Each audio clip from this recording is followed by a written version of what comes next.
again. And if you saw us live and saw the little adjustment before coming back in, I totally forgot we had to change everything around before coming into live, and I thought it would be best to do it while... Anyway, it'll be clean for YouTube. If you watch on YouTube, you'll see nothing of what I'm talking about. It's a perfect, nothing happened, so you can click and subscribe and all the other bits and pieces. Yeah. No? Yep. Okay. So we've got subscribe anyway. So we've got Syrinscape in the background. We've got Lorian Ross did the music, for the intro movie. It's amazing. All the little bits and pieces from the intro movie, all those little photos are handouts and just hints from the game. And apparently, all the ties actually mean things. It's actually a real chalkboard thingy, or whatever you call the pinboard. Yeah. Corkboard? Corkboard, yes, that's the exact. Thank you very much. We have Cthulhu. We use Cthulhu maps, or Lovecraft maps Cthulhu. LoveMaps. LoveMaps Cthulhu. It's on the thing down the bottom there. Yeah. Find them in Drive-Thru RPG. They've also got a Patreon. They have donated their maps for this. We asked if we could even use them, and they went, "Yep, here's all of them." It's like fantastic. They're so good that MrLiveProducer is even part of their Patreon. It's like they're really, really good. They are essentially the same maps from the books, but they are more suited for or VTTs. virtual tabletops. So nothing big change. You just have a bit more suitable for what we use it for. Our VTT of choice is Roll20. We're a part of the ambassador program, and we're also celebrating 10 years of Roll20. I haven't been with Roll20 for 10 years, but 4.5 is a fair bit, and we've got usually people in our community and cast groups which are far more than me. That's about everything.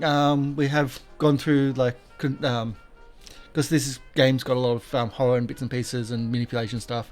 We've gone through how to do that in safety ways with our players, and you can also donate to the channel. Every donation you do helps out our players with either with luck or sanity or experience ticks. So that's pretty much everything and everything done. Shall we do our intros? I think you shall. Okay. We'll start with Eon. Hi, I am Eon, and I am playing Clint and Clay, our slow cowboy who's apparently wandering off with one Jack Hunt and gonna try not to cause too much mischief in this foreign land. Drakonyan. I am Drakonyan, and I have been playing, and will continue to play, I hope, Sean McEoghan, a linguistics professor from the University College of Dublin, who got into this probably for this exact time as now we arrive in Kenya, and in the Swahili coast, as some call it. And my character is quite proficient in the Swahili language, according to the books. Which is not going to become a sanity bomb shortly. It totally will be. And totally professional. There goes my phone going, "Hey, it's time to start the show," in the old time that we used to do it. Whoops. Hi, my name is Karsh, Goblin. I play Jack Hunt. I've got a nice little sanity bomb. It just so happens to be in the language of Swahili. Yay! And Jack's been told not to pretend to be English in the colonization of Mombasa and Kenya, and we'll see how that goes today. And I should put on my hat because we're in Africa, of course. Gabriela? Hello, and welcome back to my YouTube channel. Today we're doing ASMR. My name is Gabriela.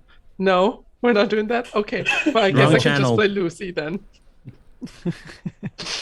if you do have an ASMR channel, we can promote it later. No, I don't. No, I do not. I might have a mukbang channel. Just me eating food. No? I mean, I've always wondered if I can do an ASMR channel. I just don't think my voice will work well for that type of thing. Cthulhu, is that you? No. And MLP. Hello, I'm MrLiveProducer. I am your keeper for this evening, and yeah, certain things are going to happen today, which might be interesting, may not be. Might cause sanity bombs, might not. Either way, it's going to be an interesting show today, hopefully. I was working on the map on... I'm not going to say anything else. Anyway, you got some interesting things happening because I'm trying something new today. So, is anyone else got anything else I want to say before we start? I apologize for last week's audio. I was in the different place of Africa, not the right place of Africa. I found the Syrinscape's Nairobi and Mombasa is actually MON 5, not MON 4. That's about it. So we didn't play last week. Didn't we? Last show. Last show. Oh, Yeah. okay. I was like, what kind of timeline is this? On YouTube, you can just binge watch all our shows. Mm. So we did play last week on YouTube, I'm sure. Right. So don't forget to like, comment, and subscribe. Yes. Everyone take 1d6 anti-damage. No. All right. As you gaze into the fourth wall, you can see through. Only one sanity damage. Nah, I'm not going to do that. That's mean. I'm going to be mean enough during the show. I did want to point out, and I've totally forgotten it until now, there was talk of going to Singh's warehouse in Mombasa. On the ship, as we got off the ship, but we've totally forgotten all about that. That was something that was thought about. And sorry for springing that on the keeper. Yes. I just remembered it. Okay. All right. Well, if no one else has anything else, let's begin. It is February the 21st, and our investigators, after an uneventful journey filled with temperamental books, shooting practice and sanity bombs, the Peacock docks in Mombasa. With a series of interesting events, a very lucky dice rolls to tame a very aggravated teleporting book, the investigators have been split up to do various chores at the port city of Mombasa. All the time, they're being shadowed by an unknown person. That's what we have. Pretty much every last episode was pretty tame compared to what this crew normally gets to. Apart from almost going into a native to the area pulling pranks on the Australian, which could have ended very, very poorly, but didn't. Or could have ended up very, very hilarious. But didn't. But they stopped me. Yes, we did stop you. Moving on. So we come up to Lucianne and Alejandro making their way to the hospital. Can we also have, Sean be there? Yeah, Sean's. Yeah. Well, what do you want to do, Sean? Also, Karsh, since what you happened out of stream last time, do you want to wind back to the boat? No, we can do that later. I can. Okay. I've got a copy. Sandy Bomb's always best. Well, when timing's right. So Don't I need assume to at prep this that then. At this time, I would have, finished my initial reading of the book I got my hands on. Yes, you would have. In which case, yeah, you do have that there. This is really bad. This is really bad. I want to start my own investigations. Of course, I'll start a very standard and completely safe place where there's absolutely nothing that could ever betray my trust. The library. But I want to find any clues that link these dark sects that I have now read about. The death cults that Elijah was researching. And I want to find the overlap between those things and what we can now find here in Kenya. especially because this being a port city that was started by the Arabs about 1,000 years ago, it probably has some accumulated knowledge over the years that could be very particular to our investigation. Okay, well, first off, I want you to roll me 1d10 because you've done your initial thing, so you have 1d10 sanity loss.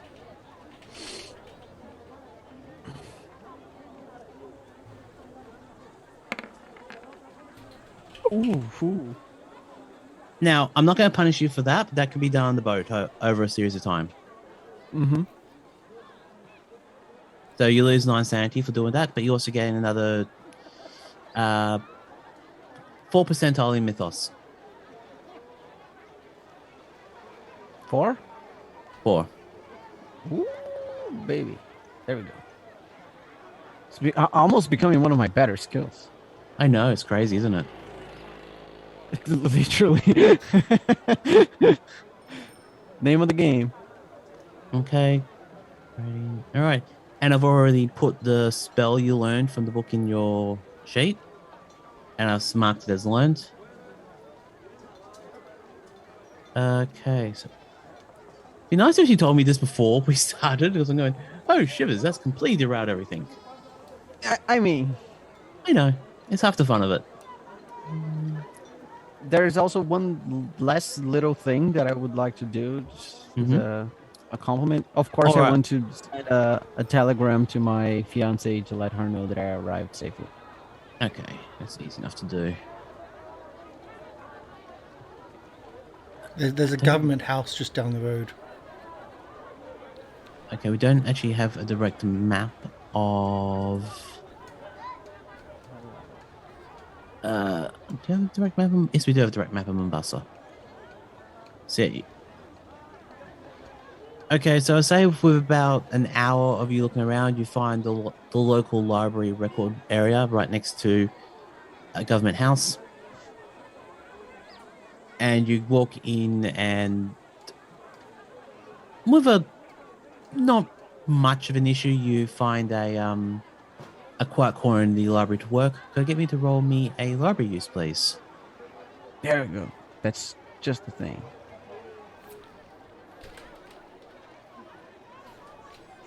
Wow. I'll spend my luck on that. 12 All right. points. Gone. You spend your 'Cause luck it's- on... Books are important. You'll Books remember that.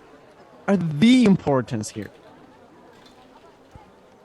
Okay, so we'll get a pass. Let's go to Kenya.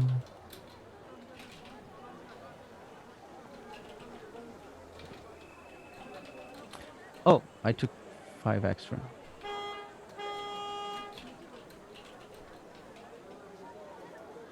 There we go.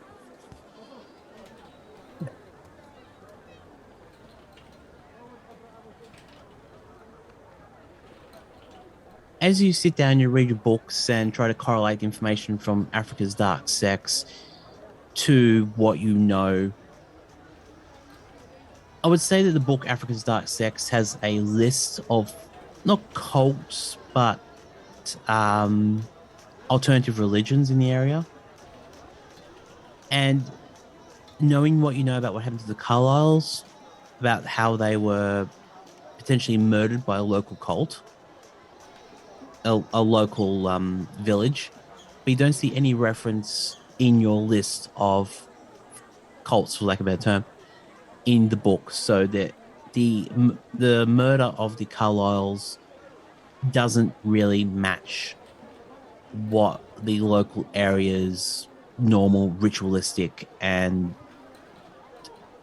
it doesn't match what the information that you read is from how they were murdered and killed by dismemberment, by everything that you've read. There's no real evidence linking the region cults to how they were murdered. Mm-hmm. So there's a disconnect between the official story and what you've researched. I would say that'll be 2 hours. Do you want to check up anything else while you're in there? Do you want to find out any more information? Yeah, I'm quite hooked on that information, but there's one last thing that I would like to know. Whether this Nandi tribe belongs to any bigger group. Maybe they belong to one of the 3 major ethnic groups of Kenya or something like that. Okay. Might be a bit too specific, but no. I'm just going through my handouts. There are so many handouts right now. Okay. Okay. You read some of them. There's like a big scrapbook about the Carlyles there, which you've grabbed as well as an example. And you would have found out that a person named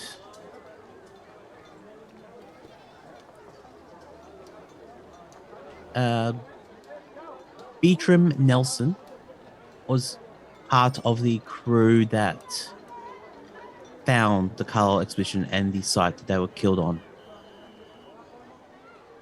And they're currently, and part of the byline in the book is they're currently working in the Nairobi fort there under Sergeant Montgomery and Sergeant Bumpton, Bumption, if you want to write that down.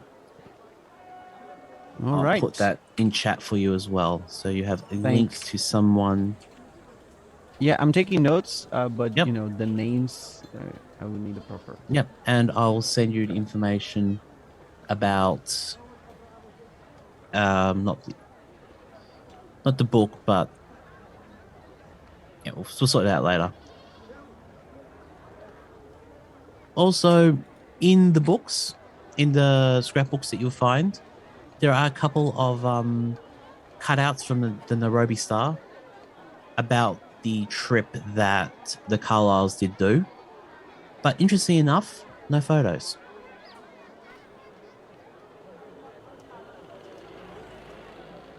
No photos of the Carlyles landing. You would notice that in other newspaper articles that you've read about the Carlyles and what Jackson has told you,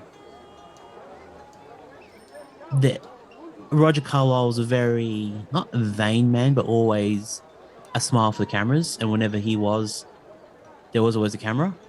And for you to realize that there was no cameras or photos taken as a landing in Mombasa on the trip to Nairobi is very, very strange. Yeah, I mean, rich dilettantes often do it just for the fame, and even when they don't, they like to show that they're doing something. They do show up, and we do like to chat about famous people, so there's a lot here to digest. I will take my notes and take them to the group. Yes.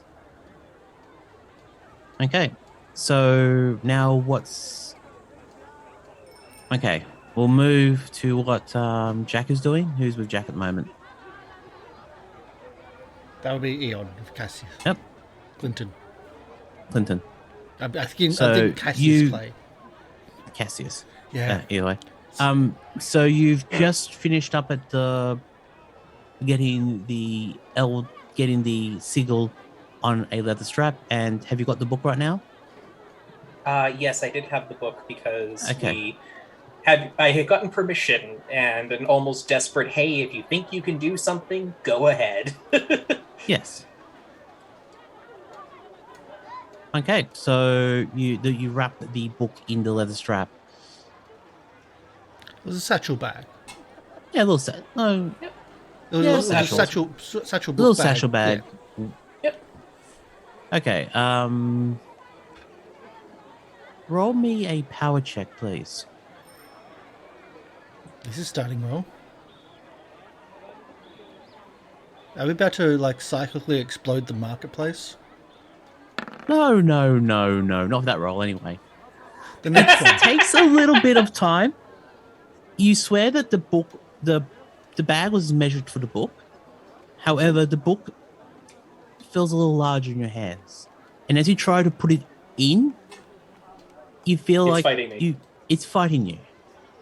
But eventually, you push the book in. If we cut the edges off, it'll fit better. I'll leave that to you, Sergeant, if you want to be the one damaging the book after y'all kept insisting that I not.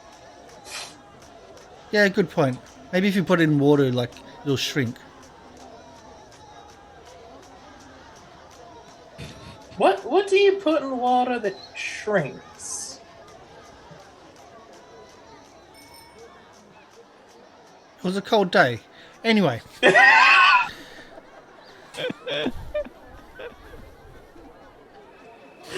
Clinton is just walking away from you at that point, heading towards the where we got told the newspaper is.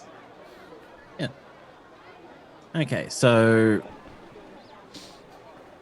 again, lucky dice roll. The book is temperamental sometimes, I would say. Mm-hmm. But you successfully get the book inside the satchel, you close the flap.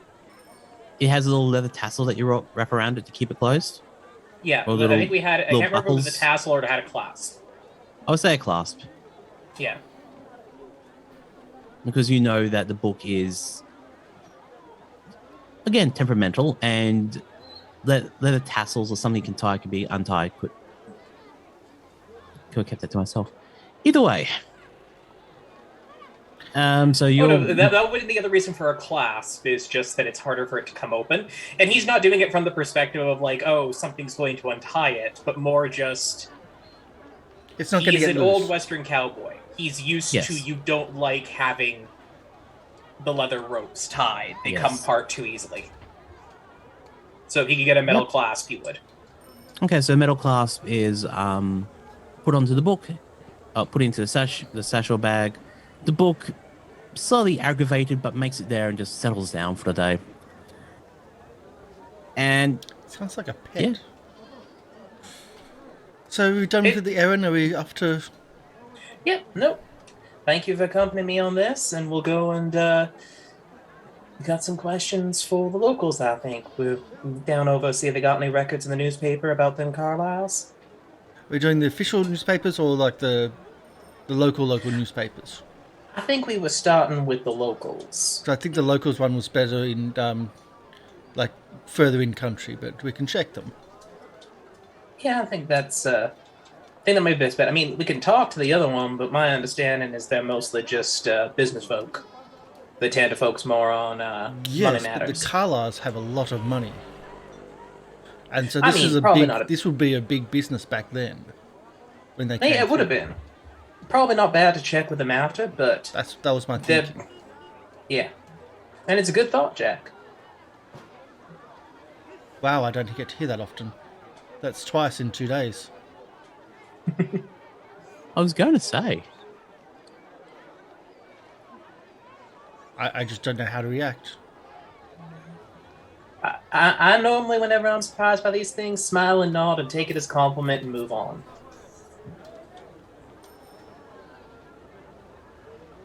And still walking, doesn't know. Yep. Okay, before you leave the markets, is there anything you want to try to find to buy before you head inland, or you're pretty good? I would say you've got supplies and everything else for trips and journeys. With Alejandro's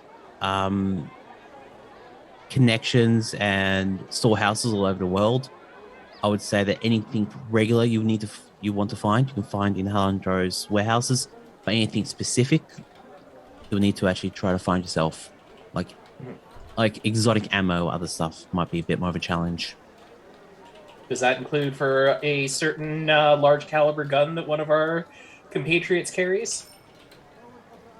I mean, I would say that here is the place we are expected to find that kind of thing. So I'd say more in Nairobi, you'll be able to find that kind of ammo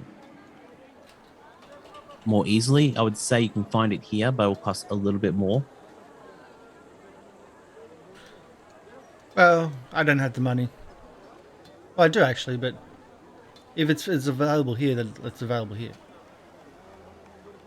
But do you need more ammo? They come in boxes of 10. You have like what, 7 still? 8. I would say but- if you want to, you can walk around the fish markets. You would spot an ammo seller, and you would also see some kids running around with water pistols. Just being general kids. I was kidding about that, but yeah. Yeah. I'm not. Look, if it's something that's there, I'll pick up some. It's always good to have more than you need. Okay, I would say that you can't can have- get 2 boxes of ammo there as well. Yeah. Brings me up to a whole of 28. Yay. And that's pretty much my money for the day. Yep. So Do you ask for a receipt? yeah, Good. Always mark down you get receipts. yeah. Okay. Probably Well, endorsements. okay. So I mean, you want As to ironic walk- as it may sound, I'm not good at bookkeeping, so Well, how are you going to be our You- accountant? you understand, Drake. You understand that Sean has also been told that keep receipts as well, so that they can get reimbursed later on, because the Jackson license is pretty much funding this trip. Anyone who's doing the investigations for Jackson's estate will get reimbursed their funds. I'm not sure if I told you or the scene about that yet. no, I we had did no idea. talk about it before we left New York. Okay. Okay, so you would understand that. Okay. Yeah. It's just pretty much that as long as it's reasonable, you can get whatever you need. At the moment, anyway. I'm just adding a on my sheet receipts total, and then Yes. putting a number next to it. Yep. It's going to add up. Yes, it will be. Okay, so while you're making your way to newspaper, what did Lucianne and Alejandro want to do?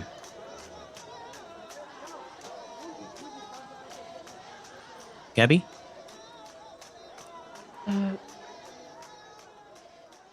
As we were having the conversations earlier, I was wondering if the professor is going to join us. I mean, if there's time, yeah, sure. Yeah, I would say that. Okay, that's how we'll do this. Is Phoenix gets a message from a runner. He says, "Oh, I'm sorry, I've got to go to my warehouse here. It looks like they need some papers signed. I'll meet you. Let me know when you're ready to travel," and moves off. And I would say 5 seconds later, Sean comes along and meets with you, and you're both there. So, Professor, I'm not so sure if this will come up as a little presumptuous, but do you perhaps have any connections with the staff here at this hospital? No, I am quite a stranger in these waters. I could perhaps try to speak their language if they would prefer to conversate in Kiswahili instead of English. I think it's converse.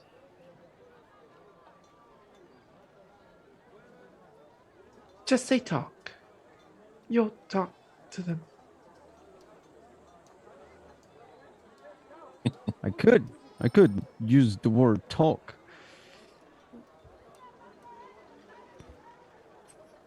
My apologies. It's just that the English language is so fascinating.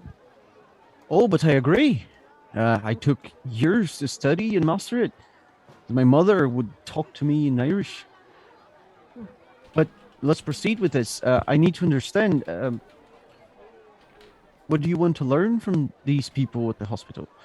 I imagine the head of staff would be British, but Well, I was hoping through Monsieur Garcia connections. They could perhaps show us the record of the autopsy that they examined on the corpses found allegedly from the expeditions. I see.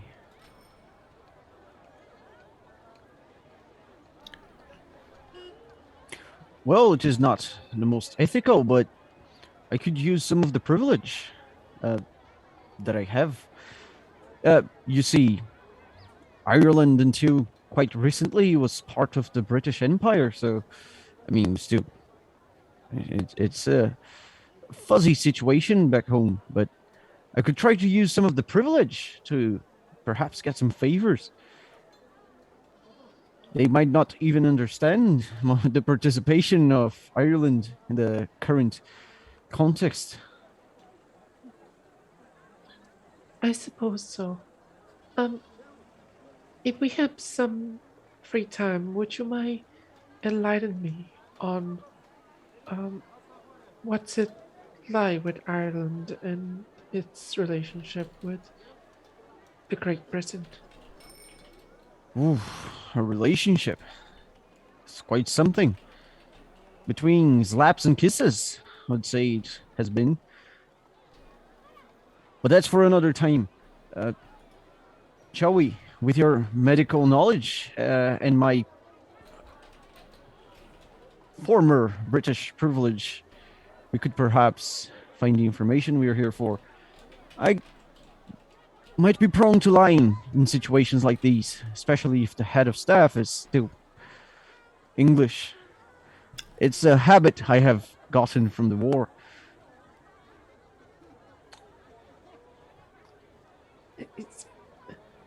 I don't think Great Deceiver announced that. Let's go. I'll chew a bit on those words, but okay, I'll proceed then.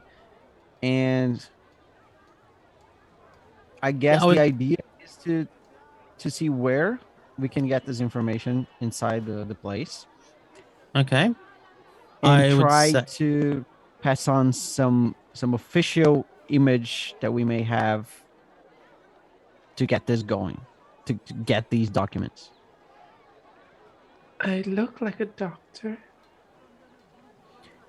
You are a doctor, you have the knowledge of a physician because you are one, and the problems are you are foreign and you're a woman, and my problems are I have no idea what I'm doing here, and and they could totally see me as an inferior. So at least I can pretend to, lick their balls to get these favors, and, May I just call metaphorically speak to the reception? Clear. If it needs to be clear, that was a metaphor. May I just confidently walk to the receptions and go? Yeah, of course. Excuse me. Yes. How can I help you? Yes. Could it be by chance that the director is available for a meeting? Most probably. Roll me a medicine, please. Medicine? You roll me a medicine. Okay. This is just to establish, do you look like a doctor? Does the person at the front desk actually see you as a doctor, or is this a general person? Oh, yes, I think they can be available very soon. Sorry. May I ask what's it regarding? It's regarding some investigation and research that we came here to do. We came all the way from the old land. Yes. L'Université de Paris has discovered some new knowledge on death and dissections, and we was hoping that we could guide on treatments, or at the very least learn from the unfortunate case of which we could not. Okay, give me one moment. You see the receptionist nod to a boy about 10 years old, comes over. The receptionist writes a message, puts on a paper, folds it, and passes it to the child, and the child runs towards the person who runs into the hospital. About 5 to 10 minutes later, you would see the administrator of the hospital come. I would say white jacket, whitish beard. Comes and says, yes. I Just say one that... bit before we get to that. Using those 10 minutes, I want to ask Lucy if in this play I'm meant to be from the University of Paris as well, because it might be harder for me to pretend that. Or my suggestion is I'm from the University of Manchester, but then what the hell am I doing here? This is a colony. It's okay. You are guiding me with your knowledge of language, right? And auditor, a translator. All right. Thanks. We can get this going. Let's go. Okay, so the administrator walks up, says, yes, didn't actually get a name. Sorry. Yes. My name is Lucianne. Okay, Miss Lucianne. Doctor. Oh, sorry. Doc. I apologize. Professional courtesy. Dr. Lucianne. How can I help you today? I unfortunately did not have the pleasure to catch your name either.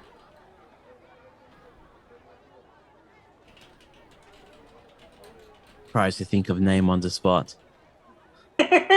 Thomas. Thomas is a great name. Oh, yeah, I'm sorry. I'm Thomas Gregory, the administrator of this hospital. How are you? I do apologize. Sorry, Dr. Gregory. Dr. Gregory, a pleasure. So, how can I... my hand. Leans... I was going to lean forward to kiss it, but then realizes that they're in a hospital and keeping sanitary. So, just a nod of acknowledgement. They pull back. Okay. And how can I help you and your friend today? We heard that that your hospital has been quite fortunate as you encounter some specific conditions and disease unknown to the West world. The only thing that I can think of that we see that the other countries don't see is the unusual state of decomposition of a certain party. This is a strange... Sorry, go ahead. My apology for interrupting, but are you perhaps mentioning the Carlyle's expeditions? Yes, actually. How much do you know about the Carlyle expedition and the state of their gruesome demise? I was hoping you could enlighten me. Okay, well, the local tribe, from what we've been able to gather, now we don't take much stock in the local superstitions and everything about it, but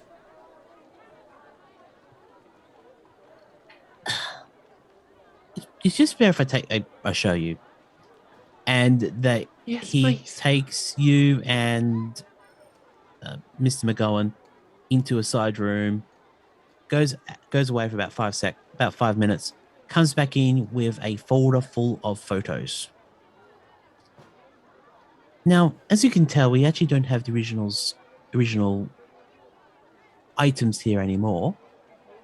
But before I forget, are you both got strong stomachs? I was trained to the proper center, and Though I can't speak for my translator. In fact, usually he speaks for me. Yes, which is it's always a good idea to have a translator around here because you never know what language is being spoken. But around this area, English is and Smashing Swahili. English is usually pretty well known, but also Smashing Swahili. Okay. So, Professor, how are you with autopsies? Oh, I have survived the war. These aren't autopsy photos.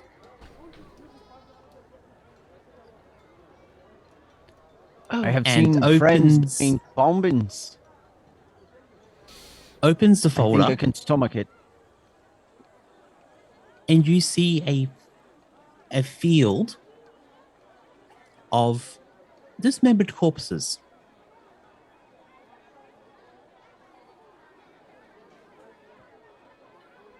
Of about... Roll me a medicine check, please. Yes. Not me, though, right? You can roll a medicine check if you want. I mean, what's the worst thing that can happen? Famous last words.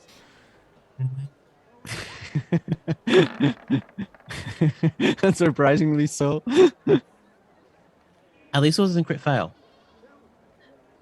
What you work out with that medicine roll, you would say that the Carlyle Exhibition massacre was reported as 4 or 5 people.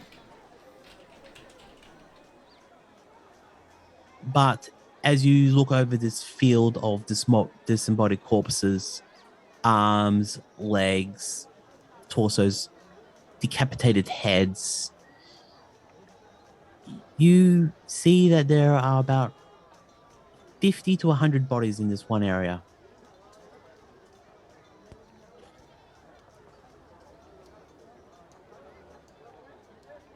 And you would also notice that the land itself is soaked red with the blood of these body corpses, but not as much as you would expect for as much blood as being removed from these bodies.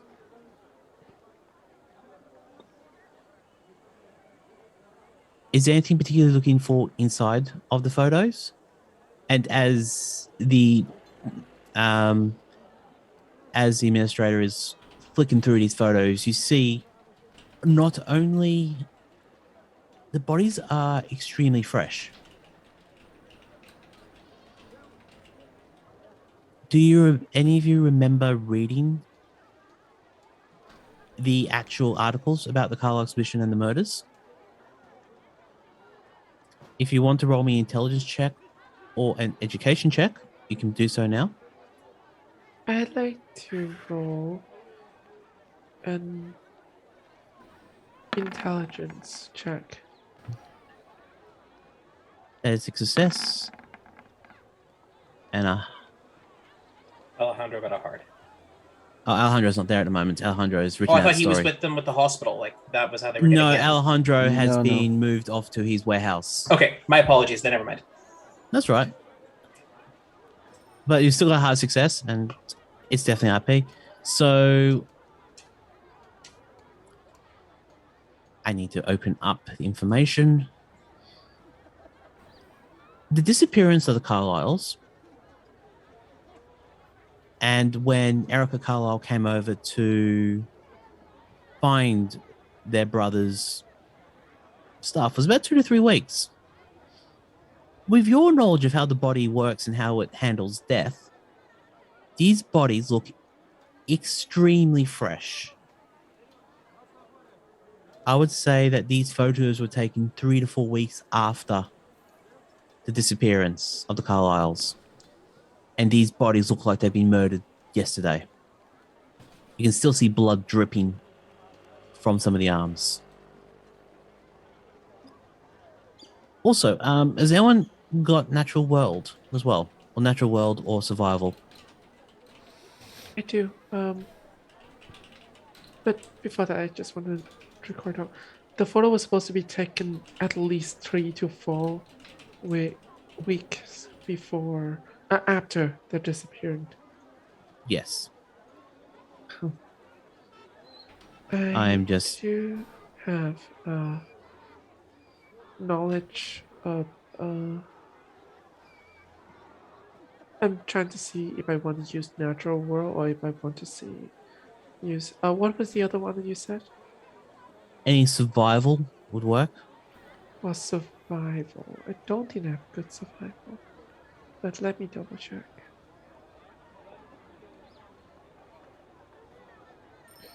Yeah, the Oh, Carlyle's. Where would survival be? If you have it, it's a custom. So if you don't have it, then Yeah, then it's just kind of like natural having world. specific sciences. Hard success. Okay, and give me a sec. I'm just going. Yeah, so October 5th, 1919, the Carlyle expedition was feared lost. In March 11th, 1920, Erica Carlyle arrived in Africa. And in May 24th, the Carlyle massacre site was confirmed.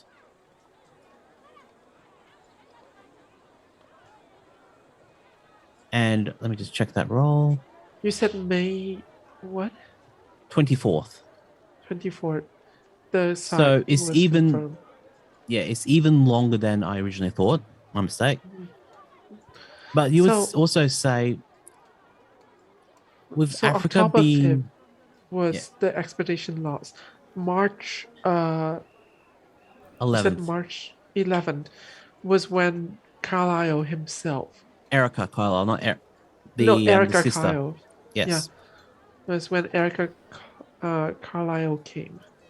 Yes. And they found the dismembered corpses on May the 24th. Is when it was reported in the news.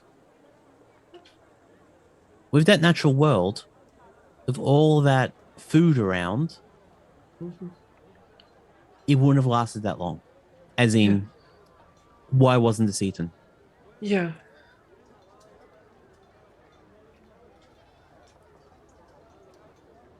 So you can see what's a little bit of a problem here. It's like there isn't any physical reason why, one, the corpses were still fresh, two, they weren't eaten. And at this point, the administrator talks up, says, as you can see, I'm not sure if you see this, but these corpses were here for a long time, and yet they still look fresh. No case of rigor mortis, no... The blood has not changed color. Yes, nothing about this seems right.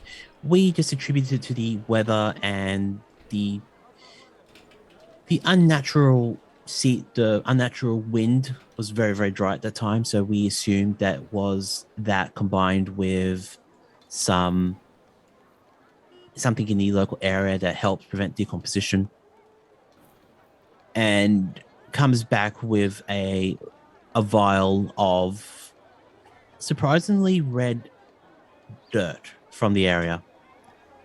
Even we took samples of the area and passes you the vial of red dirt. Now, normally when we've done this test in other areas, the red dirt becomes brown dirt and then becomes stagnant, but this dirt still seems relatively fresh and bloody. If you want to swirl it around, you would see that it still has some viscous to it. It is rather a puzzling situation, and we're still trying to work out the reason why. In the photos, are there any pictures of mushroom or of fungi?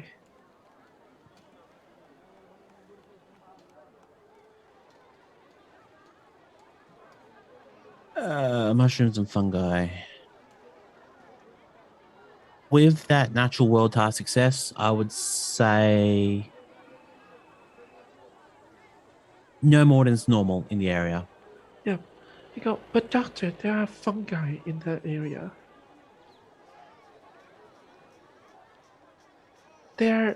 the natural world, it's a part of the natural decompositions within the world. They feast on destiny and return those material back to Earth. Meaning there must be some natural microbes or decomposer within the area. This is not an environment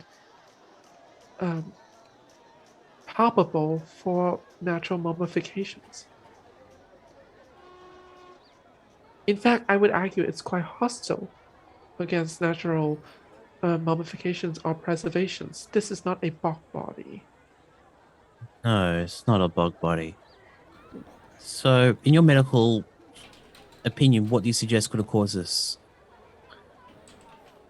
Well, the existence of fungi suggests that there's still those natural recycler microbes in the area.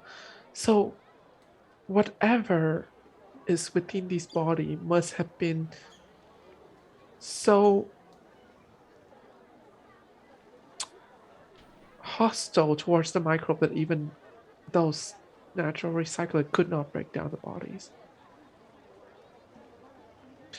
Such as during bog body, the environment has a high level pH, preventing bacteria and microbes from breaking down the corpses and preserving them. That is one area we did not really think about.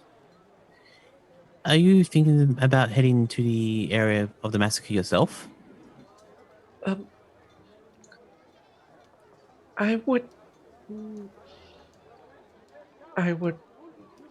think that's the logical next step, though I would like to examine these evidence under a microscope if you have one readily available. Of course. And takes both you and Mrs. McEoghan to a spare room with with a microscope, relatively recent for the time.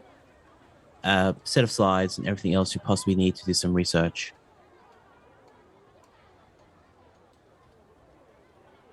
Okay. So you just want to spend some time doing research about that, please? Or about that? Yeah, I'd like to use the microscope, put the sample and the blood in, Yep. and then trying to measure the Roll pH me a level con of check, it. please. Constitution. Both of you in the room. Yep, con check. Even if I use the like protective like outfit and everything as I do this. It's more about smell. Oh, okay. Fail. Damn airborne buggers. Okay, are you in the room as well? I mean, if it looks like a lab, some sort of stuff like that, and it's just her and the doctor, not very likely. But if they Okay. were taking long, then yes, of course. I would say since Lucianne is closer to it, do you feel your body not convulsing, but trying not to vomit?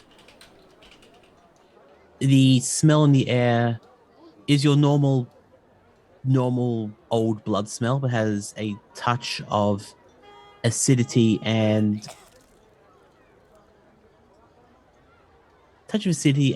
probably a little bit of a spice smell to it, but nothing really insane. You almost lose your lunch, and then you do lose your composure for a moment. You run over to the bucket and you have a little bit of vomit. Thank you, sound cue. There we go. After a few seconds, you gain your composure back. And since it was just you in the room, I would say that the sample is not tainted in any way, but you successfully put enough of it on the glass side to have a decent examination. I like to measure the pH level of it. All right. Roll me another medicine check, please. Success. Okay. With that medicine check, the pH is normal. There is no forms of mummification No, okay. or other sort of preservation. I would also say roll me a spot hidden, please. As you're looking through would you like to spend a couple of luck to make that success? I would love to. Let's spend. I need to meet it or lower, right? Yes. So you can change that from 58 to 55 with a success. That's 3. Yeah, I'll spend 3 points. Okay. My luck is 29. Cool. And don't forget, if you want to give investigators luck and sanity in that, don't forget to do all this fun stuff on the side. Or down below me, I think. Okay. With that success, with the way that the blood is fresh, you expect to see red, white blood cells, and you expect to see the decomposition of them. You would expect to see, again, you were thinking about pH and bog and all that stuff. You see regular dirt. You see what you assume is the blood, but the blood is still very, very fresh, even not being looked after where it has been. It is almost supernaturally fresh for how long it's been there.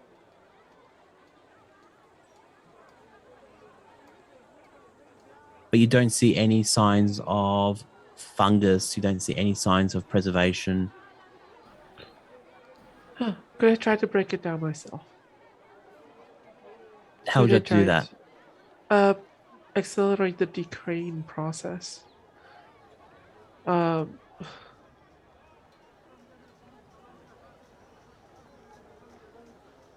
So, as I'm actually asking, how would you be doing that? Would you be doing that with a centrifuge, trying to separate stuff? Would you be able to do it with acids? Would you like to be doing it with? How would you like to treat the material to make it decomposition more? I like to increase the heat in it. Okay. Specifically put it to 70 to 100 degree Fahrenheit. I know it's the optimal range for bacteria and enzyme to do what they do best. Okay. You move over to the Bunsen burner. You take another small sample from the test tube, put it inside of it. You heat it up to 100 degrees. Trying to accelerate decomposition. We'll let the medicine roll stand for this one. It does start to decomp a little bit, but not as fast as you would expect. Fascinating. I put it out there.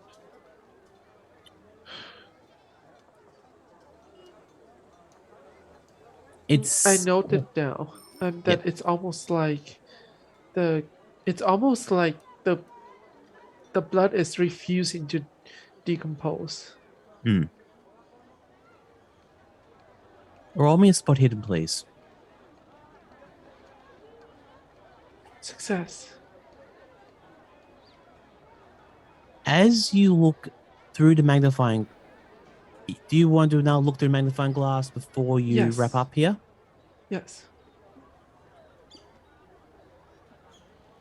As you look through the magnifying glass, the best way to describe it is that you see it moving, like how normal blood would move, like how it's like the red blood cell carrying oxygens and things like that. Yes.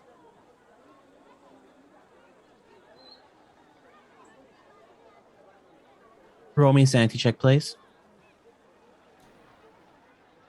I'm not just playing on you, but you just okay.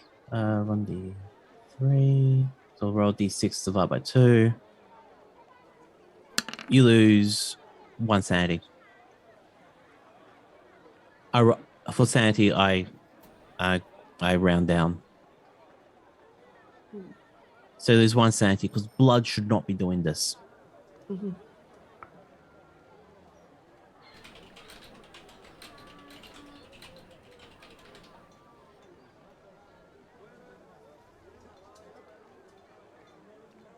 Do you want to call the administrator or anyone else in to verify that it's still moving for you?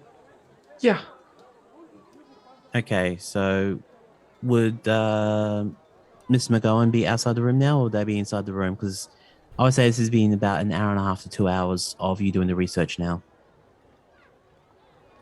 Yeah, no, it's a long time. I would be flipping through some magazines in the lobby. Okay. If we're flicking through some magazines in the lobby, we all know that hospital lobby magazines will be there for like 4 or 5 years. And I would say that you would notice roll me a spot hidden and a luck. Roll me a luck roll first, please. Holy, okay. Okay, off to a great start. At least doesn't make me regret spending my luck earlier because I had 50, so I would still have faith. Yep. All right, so that means that your next spot hidden will be done with a penalty dice. Fabulous. Is it needed? Can I make it worse? You can make it worse if you roll a crit fail, so 9 on it. Yeah. Know what?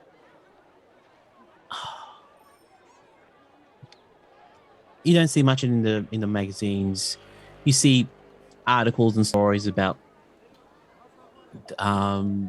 England, about Egyptian digs going on at the moment, like not the Carlyle expedition, the Clive expedition. Boats, perhaps? Pardon? Boats? Can I read something about boats, perhaps? Yeah, you see a book written for little kids about boats, how the chug-chuggers and the woo-woos. You see boats about steamboats. Oh, that's cool. That's cool. Yep.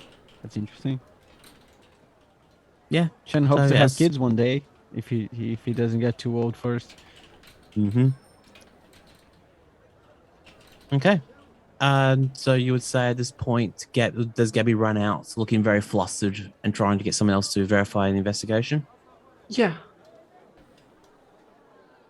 So Okay. I ran out, and do I see a nurse or somebody? No, I would say that at this point you've been left alone here with your research while Sean is just reading through books. You come out see him reading a book about C's for Choo Choo. Professor. Yes. Yes, sorry for interrupting you as you were reading that children coloring book. But could you please get Dr. Gregory for me? There's something Yes. I need a verification on. Okay, Keeper, do I know where to find the guy, or do I just rush to like the receptionist and go like, where's this guy? You can make it to reception, you leave a message to the receptionist, and about 5 minutes later, for the sake of expediency, the doctor arrives at the area where you've been doing your research. Yes, sir. Fastest doctor in the West? Huh? Yes, Dr. Gregory. Yes? Please follow and see through this. So this is what happened when I stimulate the sample with mimicking the normal body temperature. And then I repeat the experiment real quick and then show it to him. So I didn't hate the burner to the degree of decompositions. I'm just putting it in normal body degree. Okay. Because I want him to see that like once stimulate under condition as if the blood is running within the body, it will function.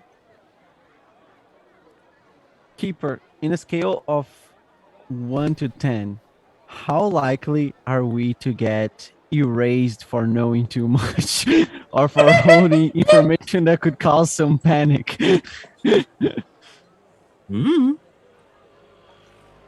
Fair. That's about a 2. That would be You may keeper knowledge, and the keeper is not your friend. Roll me a spot hidden, please. Who? Who wants to roll me a spot hidden looking at the doctor? I will. Would I spot hidden or psychology? At this point, spot hidden. Okay. I hard success it. Does he, by any chance, have a kind of German accent? No German accent. I would say hard British, but slightly picking up some of the vocal character. As you do when you're in an area for a long time, you start picking up the vocal characteristics of the area. But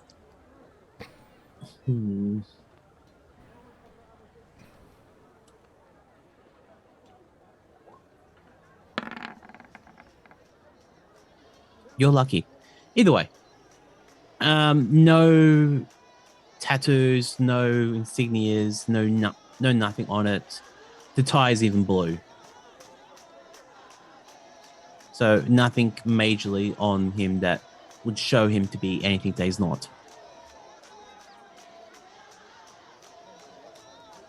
The doctor looks through the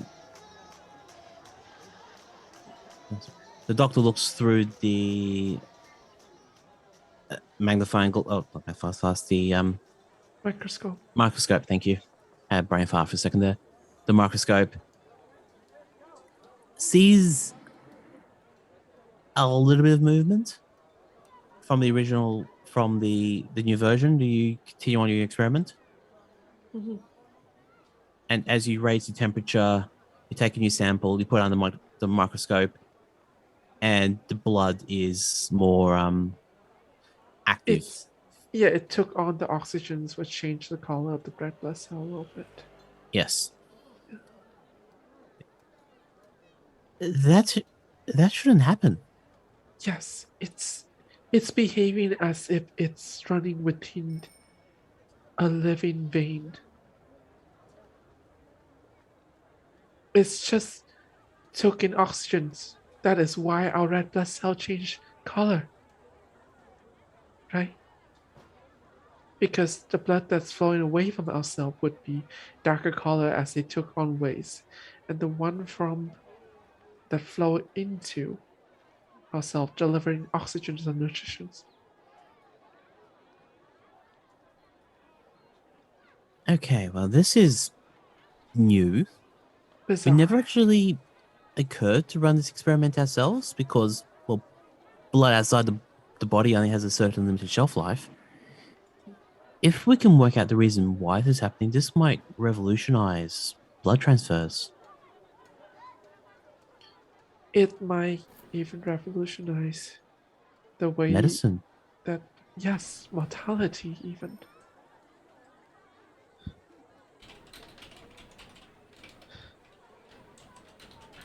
But You are going to go to the site yourself to try to trace down what's causing this. Is that correct? Yes. Okay. I would hazard to guess, or hazard to say, that anything you find there, keep close to the vest. Because this... You can see his brain is just trying to work this out, and through all their training, it does not compute. It's perhaps a new microbes, ones that is hard to detect under a microscope. That prevent other microbes from being able to break down the decomposition or decompose organic materials. Yes.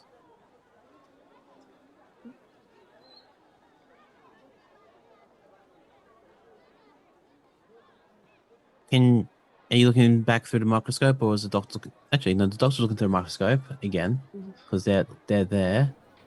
I would say their spot hidden will be 59.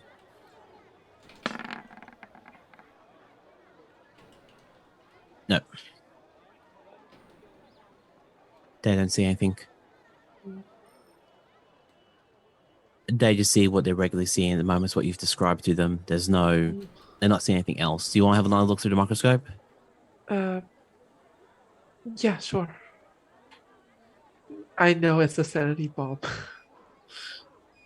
Is it? What am I rolling? A spot hidden, please. I don't see anything. Yeah, you don't see nothing. All you see is the blood moving around, maybe doing slight star-shaped patterns. It's almost like it's trying to find a cell to deliver the oxygens and nutritions to, but can't. Yes. Either way, what would you like me to do with this sample and everything else? Keep it for the moment or destroy it? Because this is not natural. Yes. I've already recorded this. Thank you for your hospitality. Thank you for potentially finding something that will increase the time that we can have blood outside the body. Yay.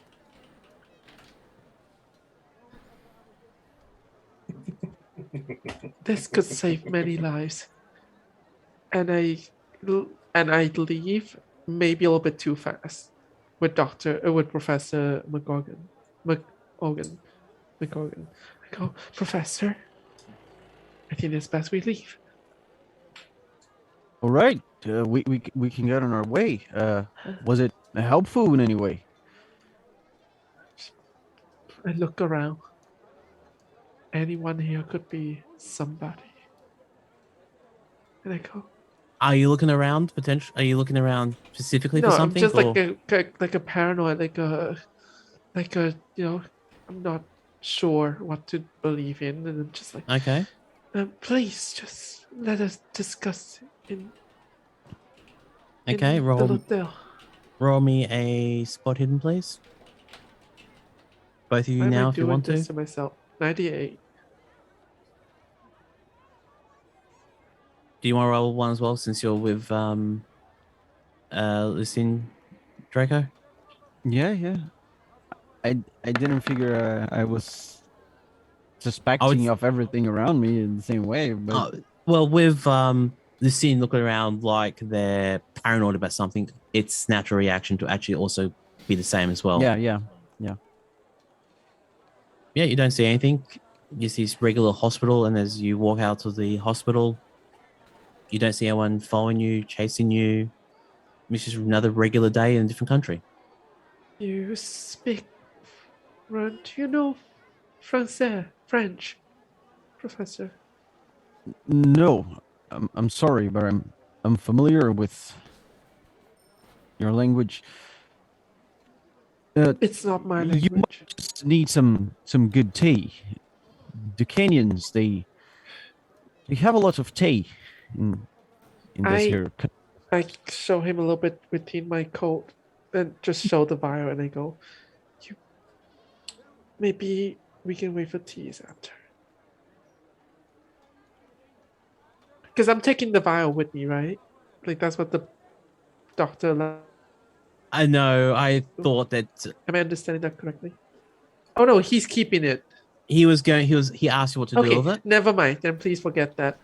You could always audience, steal it. that didn't happen. You did not. I was going to say you could do a sleight of hand check to see if you can just pilfer it without. No, I don't want to noticing. pilfer it. I don't want to pilfer it. I misunderstood. Okay. Again, audience member, you did not see anything. Okay. I just keep walking. I'm starting to have hallucinations here. Like, I'm gaslighting you. Let me do it. All right. Okay. I get the professor. Hurry back to the hotel, and then Professor, that blood was alive. I assumed it was taking in oxygens. It's behaved as if it's in a living body. Oh, so you mean no? So yes, it refused to decompose.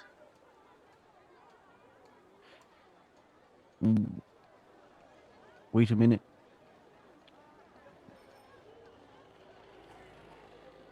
You investigated blood clots from the Carlyle situation massacre that we saw in the pictures.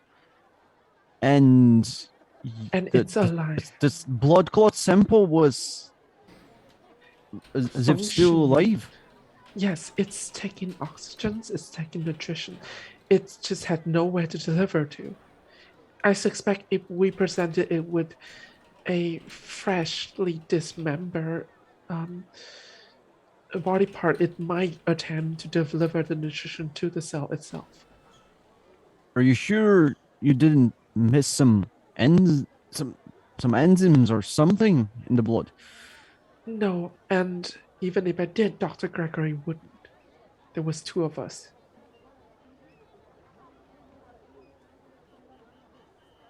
And on that note, I'll get you to both roll a sanity check, please, because this is something that goes completely against medical knowledge. Didn't I already roll for this? No, that was something different. Oh. That was a different sanity bomb. Extreme success. Oh, me too. Look at that. It will bear a permanent notch in my brain, though. At least until it starts to make more sense.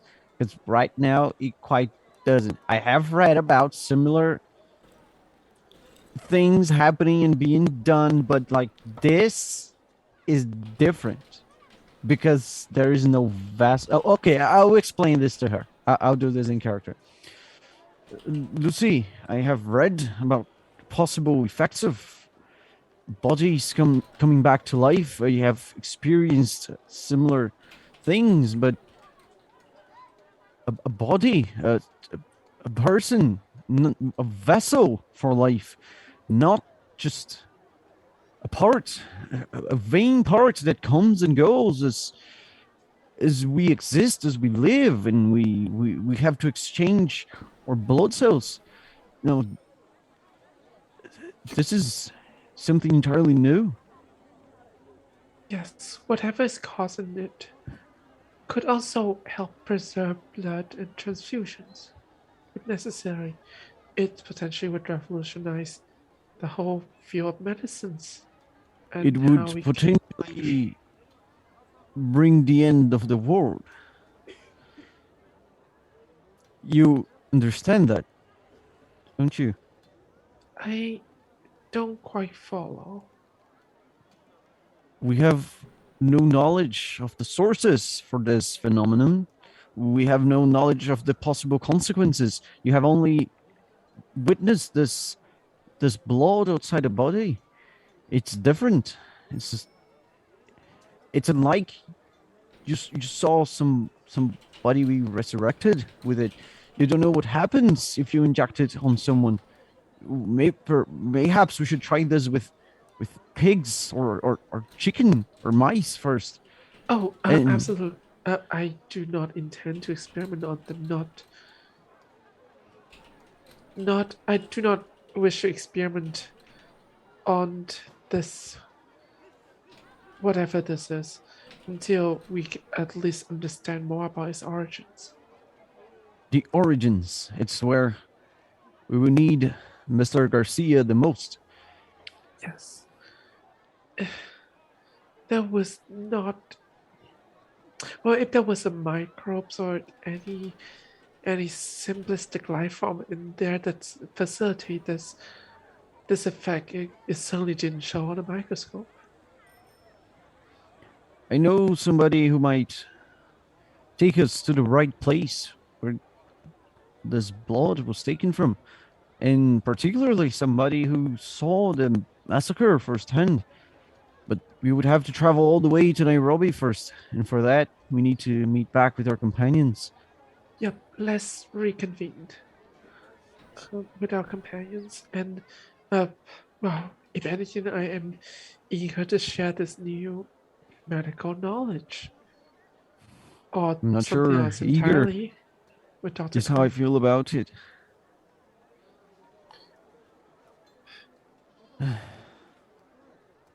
Let us, as you would like to say, rendezvous with our friends. Please, as Professor, in these times and circumstances, we found hope where we can. And if there's something hopeful that could revolutionize the field here, I at least choose to believe that it can be used for good. You're absolutely correct. There's a life lesson there. And I would like then to arrange this meeting back with our friends, because we need to let them know about the blood that doesn't die. We need to let them know about zombie blood. Of course. Not zombie You want to blood, talk? it's medical You want to talk to breakthrough. people about the zombie blood? Fair enough. Mm-hmm. Okay, so I think this would be a good point to actually take a break. I was thinking the same. And I don't think it's called zombie blood, but maybe Bram Stoker's blood. I like that. I like that a lot. Because like you're talking about like books you have read about medical science, like even Jack's read Dracula. Which is Mary not Shelley that wrote her old. book yet? Hmm? Does Mary Shelley wrote her book yet? I think she did. Yes, Frankenstein's been mentioned as well. Yeah. Yeah. We're going through the classics, but right now it's probably more contemporary. Yeah, they are contemporary. They're not that old. They're like, this is not too long ago afterwards. Like just what Lady Shelley wrote in her in her book. I do think it's called science fiction. Yep. And with that, we should be coming back where we go into a break for 10 minutes. Please be aware that if you have audio sensory problems, the video that we play when we come back from our break, Lorian Ross had so much fun doing it. It causes people to actually have hallucinations sometimes or auditory problems. It's been manipulated. And he did a lot of research into how to do it, and it does trigger if you have issues with audio sensitivities. This is designed to trigger those. So it's got a big warning. Mute it if you're going to have issues. If you don't listen to it, it's an experience, so to speak. Yeah. And suitable for our campaign. So we'll be back in about 10 minutes. Stick around. See you soon.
And we're back. Hello, back. Hello, hello. I'm front. Oh, You're back. I'm such a big fan of your music. From Dr. Oblong. You're welcome. Yeah. Anyway. Can I ask you a question? Where's Mozart? Since you're back. You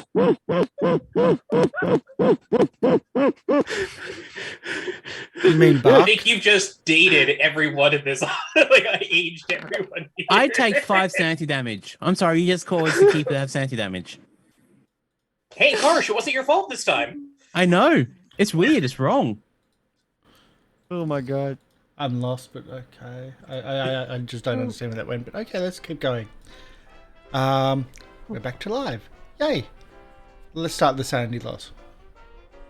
or us Nobody being did. robbed in Mombasa? Okay, so I would say that everyone makes their way to the current base of operations, and you share what you find for the day. Also, one thing I forgot to tell you, Gabriela, you would have also got the location of where the massacre site was from the information that you were passed on by the hospital. So, the expedition massacre site was near the Nari Nakuri corridor.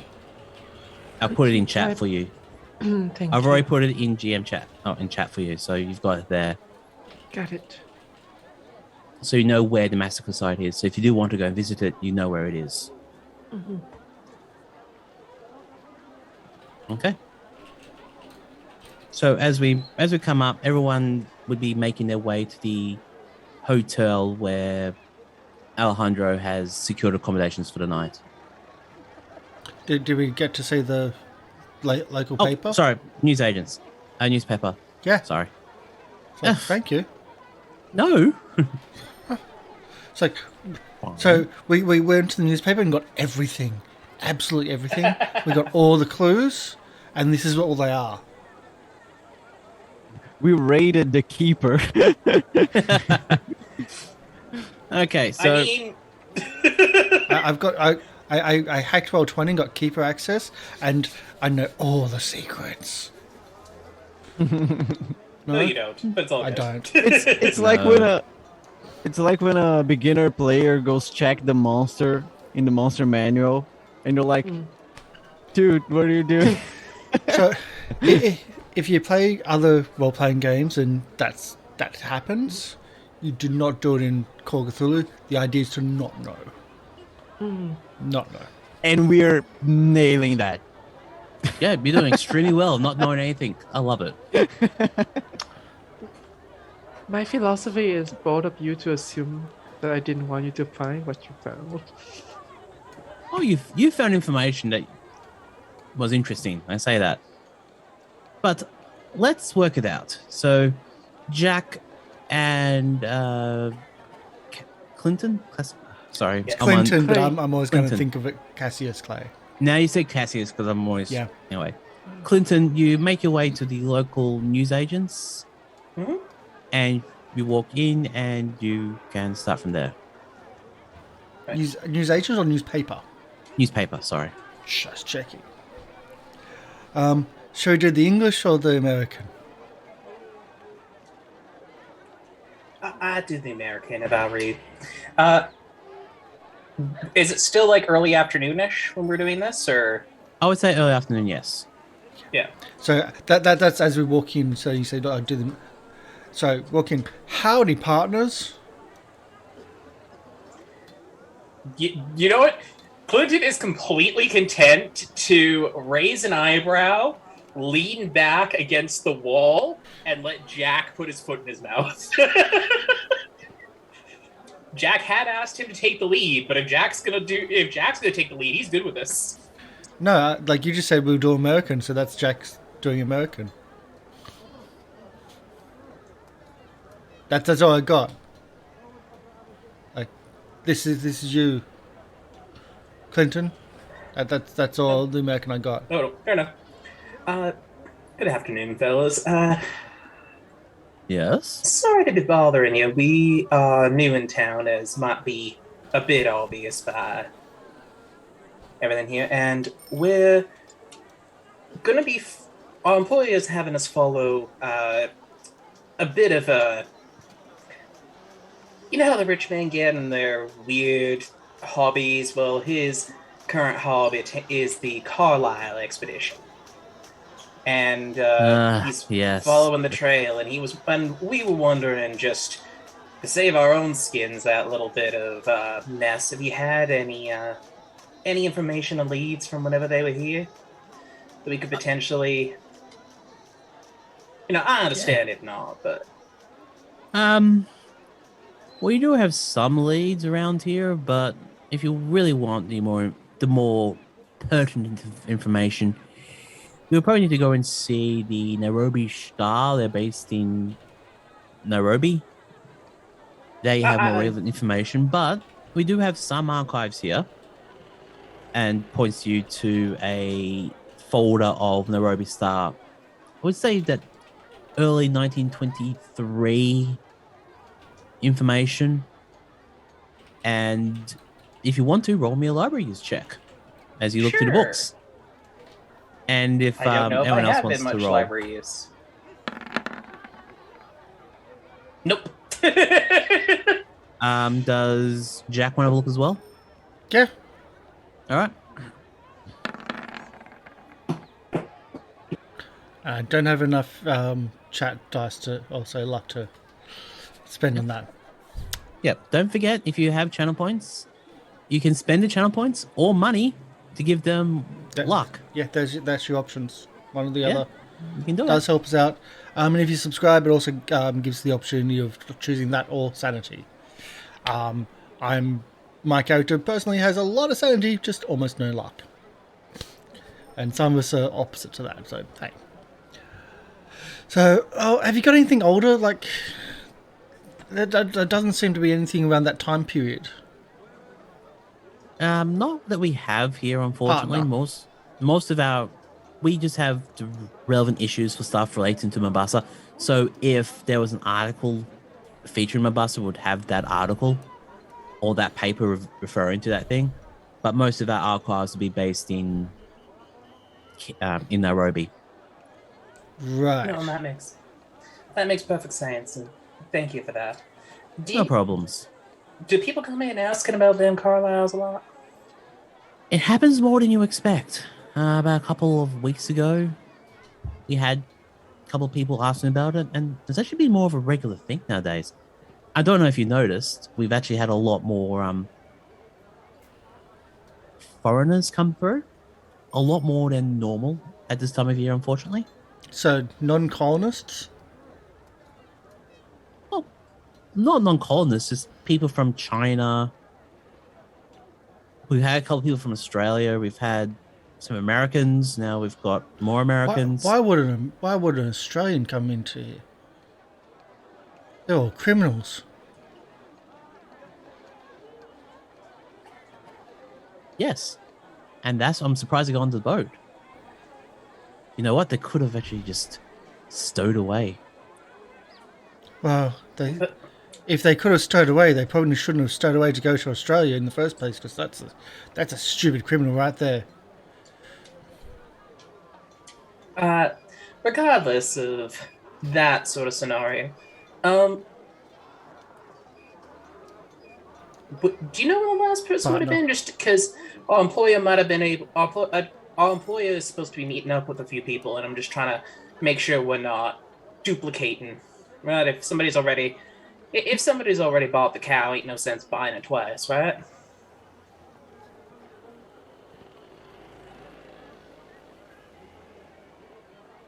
Okay, let's. I like letting the dice roll. I turn to Clinton. So, I have no idea what you just said to her right then, partner. Don't worry about it. You're a little too young for it. Point of order. How old is Clinton? I need to double check. I believe he is late 50s. Okay. Movement of 5, if I remember correctly. I'm just checking. Movement is 6, I actually am, but I'm 55. I just wanted to check because Jack's in his late 30s or mid to late 30s. Yeah. No, Clinton's 55, so. Okay. Just had to check that. Yeah. No one recently. Mostly it's like the Carlyle expedition murder tours that come through here nowadays. You know, they monetize anything to make it work. Damn British.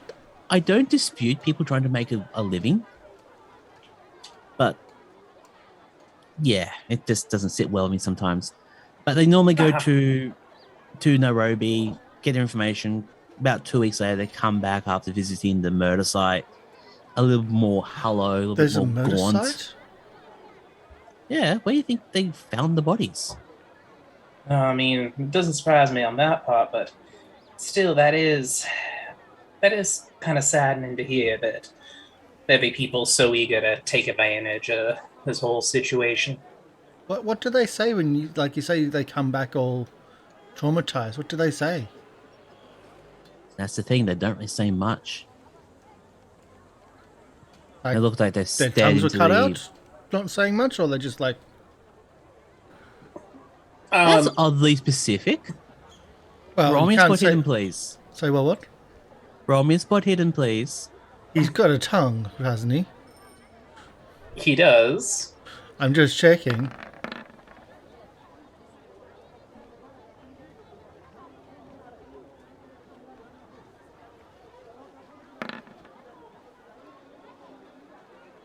Good for you.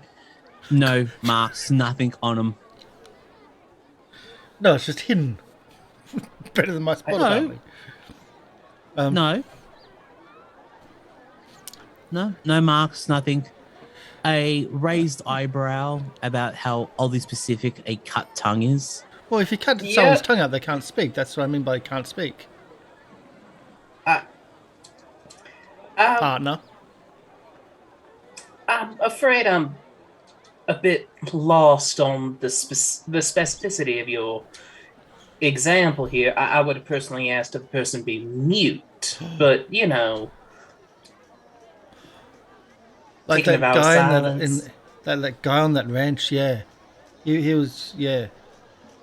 He didn't talk. Or like some shell-shocked victims. Wouldn't know anything But about that. regardless, We went in the war.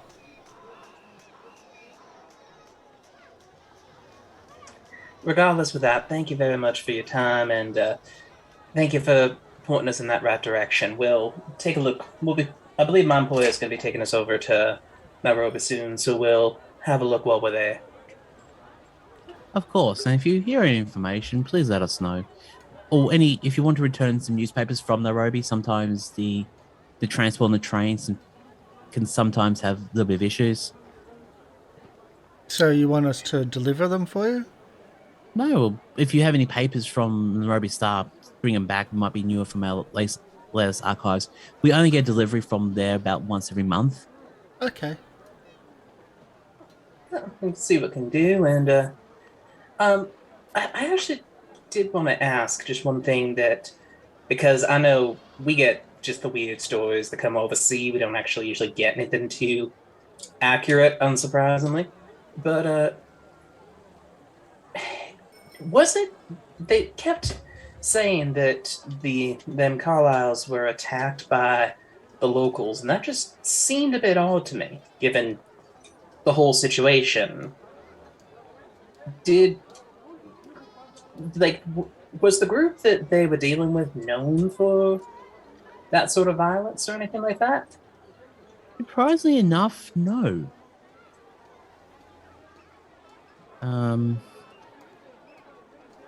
Some people think it was really more of a setup job by the local constabulary just to get Erica Carlyle out of the country. If the locals could fight back that well, then, well, maybe they could have expelled the British a long time ago, like we did back in the day.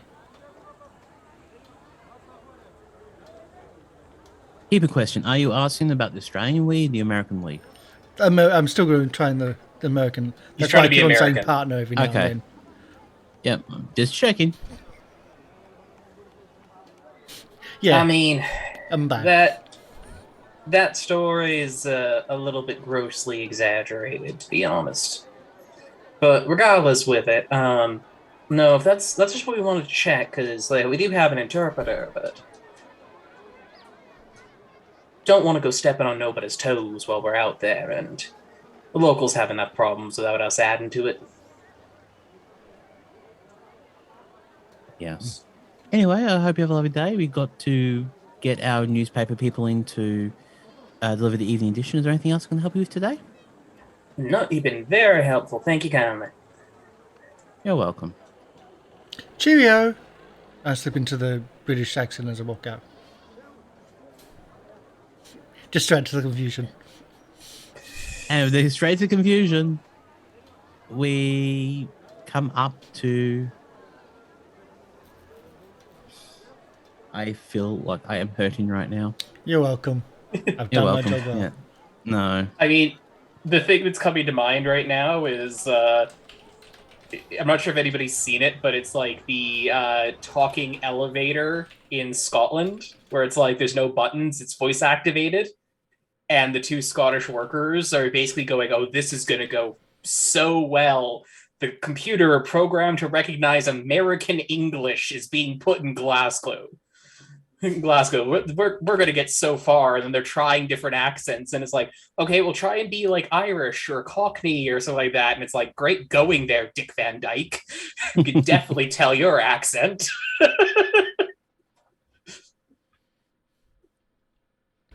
I'm just having to redo something quickly because that something broke on my end. That's okay. It's on the audio. So if you just came back, yeah, Jack was pretending to be American for some reason because apparently that was what Clinton suggested. And Clinton didn't know he was suggesting that, to be fair. Yeah, it really was just Jack's misunderstanding of everything. Because he keeps on being told not to use the British accent and to pretend not to be a colonist. So why not pretend not to be a colonist by pretending to be American? That was kind of what that was. Yeah, going for imperialism instead. It's a good solution. Not, but I'm just gonna have Nevertheless, fun. let's move ourselves to the local hotel where Alejandro has paid for rooms for the night because the train to Nairobi leaves in the morning. It leaves early morning, so you would consider that the people on the train actually do it that way, so people on the train could actually get a nice view of the rolling vistas of Africa. So you get a bit of chance to have a bit of a talk and some time to recover before I do evil stuff to you the next day. Cool. Which we can postpone until next session. Awesome. Oh, you can do it now if you want. Quick question. We're later in the same day that's like the train to Nairobi, right? We're not. Or are we the day after? The day after all the errand running. I would say early morning the next day. So yes, you have a Where's chance the book? to set. Do you open the sachet? I'm feeling the satchel. You haven't done the next day yet. Okay. This is just a decompressed time if you want to talk about what you've discovered with the rest of the crew. Right. Think of that, but So we found that there's other people's, like, there's a tourist trade.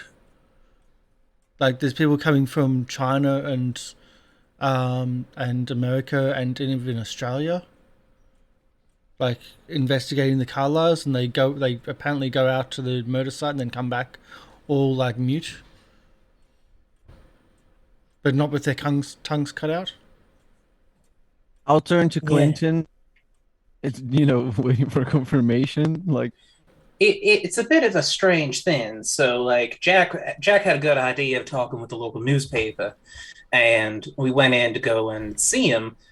And what they were saying was that first off, there's apparently almost a season that they get travelers coming in wanting to know about the Carlyle expedition, and well, you can imagine how well that kind of goes. But also that there's I'm trying to think of how best to put this because it's an odd situation.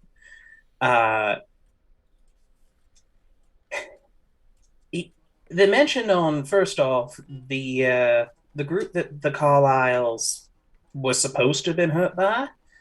They ain't the violent sort. Like, not really in any way, shape, or form. You'd have had to do something big for them to have been active like that. But Well, then the part. I will say, after being that violent with the Carlyles, like, I can see why they're no longer violent. Which is fair. But also, they mentioned something very interesting is that it seems like the situation was being hushed up for a different reason than we were thinking, which was that the locals were wanting Miss Erica Carlyle gone because she was being pushy.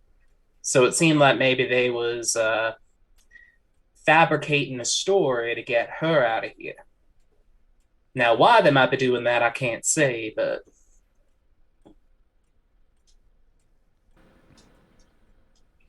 maybe they just didn't like her.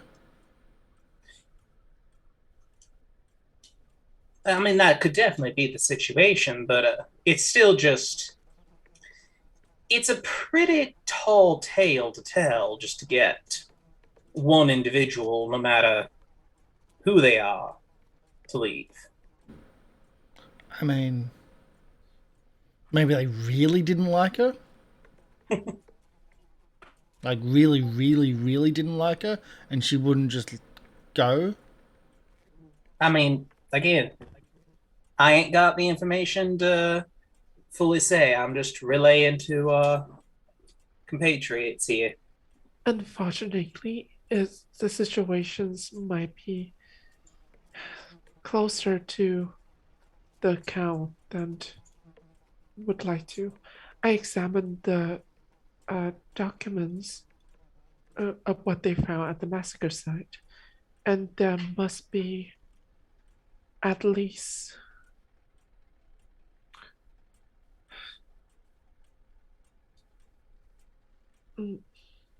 50 to 100 bodies in the area. Wow, that was a big expedition. Now,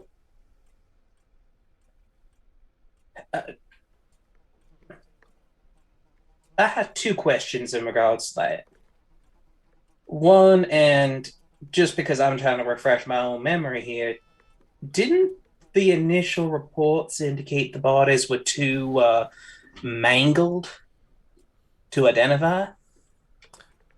Certainly. Oh, but she has quite the eye.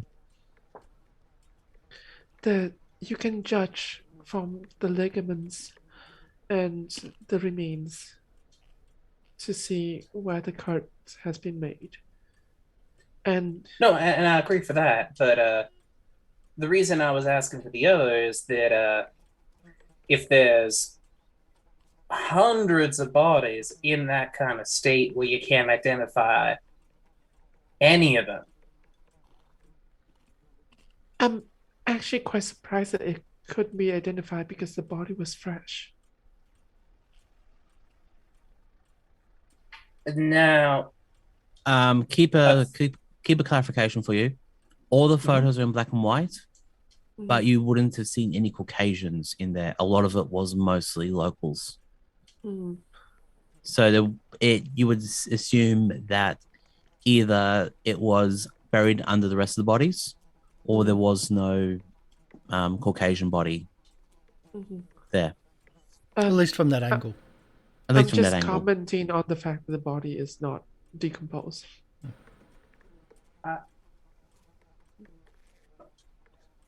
I'm sorry. I'm better. a little bit. Ask her about the blood. There's blood? We All right, obtained a sample. Well, we didn't obtain. We were allowed to observe and experiment on a sample. Did you lick it? Blood.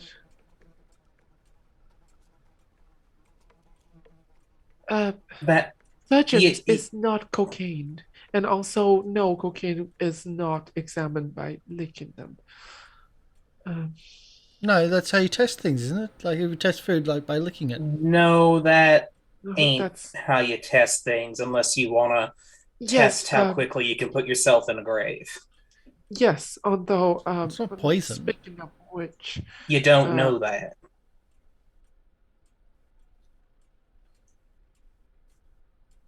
But what did you find out, Doctor? I'm sorry for interrupting you. Oh, it's quite all right. I'm quite concerned about the surgeons, and perhaps we should give him some vaccine or some shot if he truly does go around licking pain.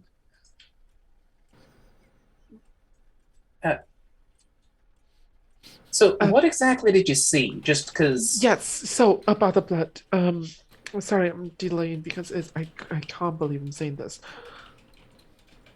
The blood is functional, it's alive. It's take on oxygen and nutrition as if it's in a living body. And it is fresh till this day. I attempt to accelerate the decomposition, and it would refuse to decompose. That is impressive and worrisome. Indeed, I could not find any microbes that could help facilitate this. Well, if there is one, it didn't show up on the microscope. No, and I mean, that whole, for lack of a better term, an entire situation like that, that's... I mean...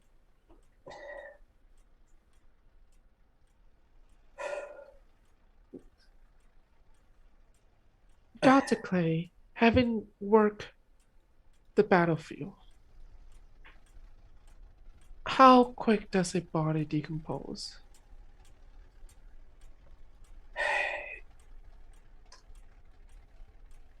There is a titch depending on the situation that we had it in, because, you know, depending on how they died, if they died due to chemical warfare, then you're going to have the issues that it can kill off the things that'll actually cause it to decompose. Was it exposed to worms and other, what rate of decomposition it in? I think they call it forensic decomposition, or there's some weird name being given to that science. But if it died by artillery, direct hit, or like if it was just shot.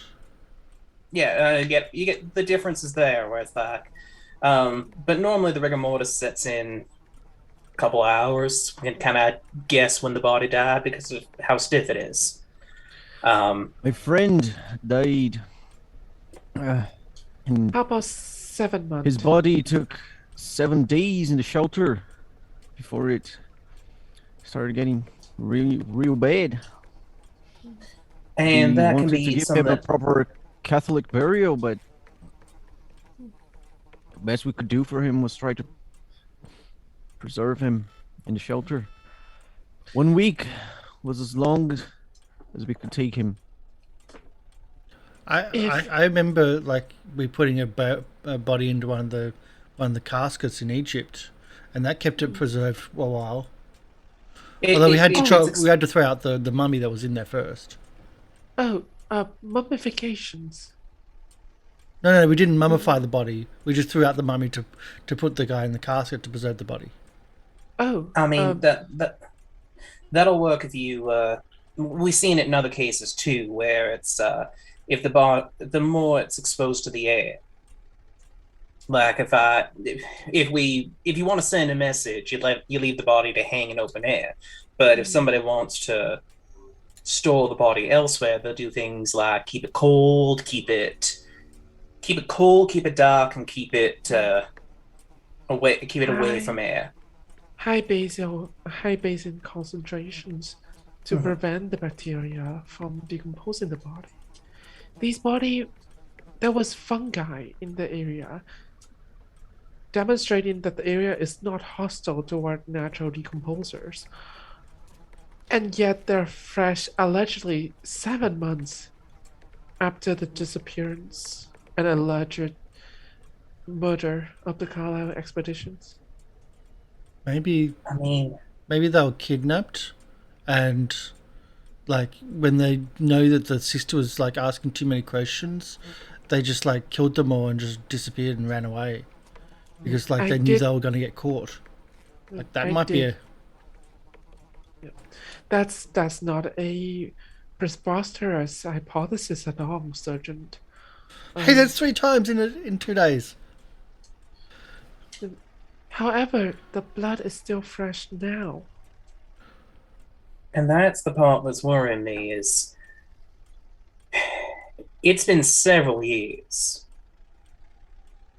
Like, if I'm doing the math right, it's been over 4 years since the Carlyle expedition. Now, I don't care if you was to go to the best bank vault in the world, suck all the air out of it, and stick the blood in that. It ain't gonna be wet. But if you're saying it still looks fresh, that's... It's not just fresh, Doctor. I stimulate the conditions of the body temperature and its attempt to deliver the oxygens and nutritions to cells. Only that I couldn't find any.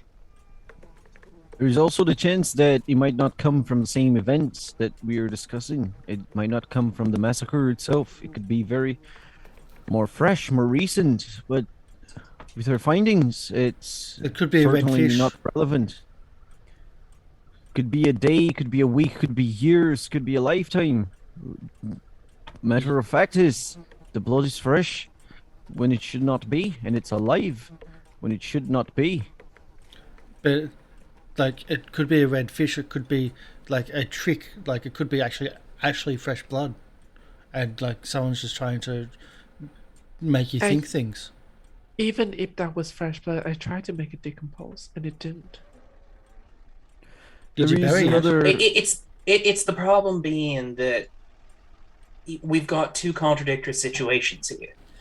If you put meat in a situation where it's meant to break down, or like, it's like if you suddenly cooked something and it didn't turn brown, but then you put it on somebody's arm and it started healing. Like, you can't have both. If it's got one of the two properties, it's got to have both of them properties. And for whatever reason, we're in a situation where it had only one, and it had the harder one for it to still have. Not to mention, why would the local wildlife refuse such a feast? Maybe I'm going to be honest, Doctor, that's the only part of this thing that makes sense. If you're saying that days, months after the bodies were found, that they was still that preserved, you ain't getting a critter within 10 miles of that place. They're going to take one whiff, run as far as they can, and mark it for the rest of their kind. And say, no way, don't go near there. They got more sense than us in that regard. Speaking of whiff, there's a smell to it, to the blood. There's a spice smell to it and a touch of acidity. Acidity? Yes, but the pH level was normal. Well, as normal as alive blood can be. That adds a whole new level of odd, since... No. I don't know about all this science stuff, but Sean, didn't you go to the library today? Yes, my findings were not as colorful as some of yours, but I did find some slightly useful information for ourselves. First and foremost, I got the name of somebody who encountered these bodies after the massacre. I was able to identify the whole scenery of devastation and mayhem. My studies also showed me that, to my disappointment, these tribesmen and allegedly involved in this killing, they don't seem to correlate with any known cults in the area or anywhere, really. It's probably a new phenomenon. It's something seen for the first time in these parts, at the very least.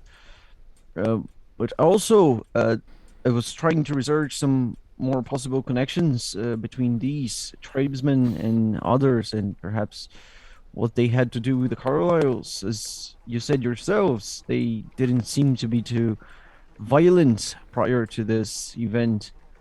And I'm quite doubting the participation of the executed folks in the entire scenery, but that's beyond the point. The thing is,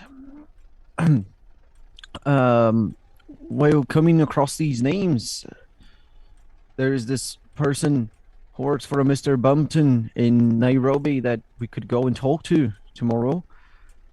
And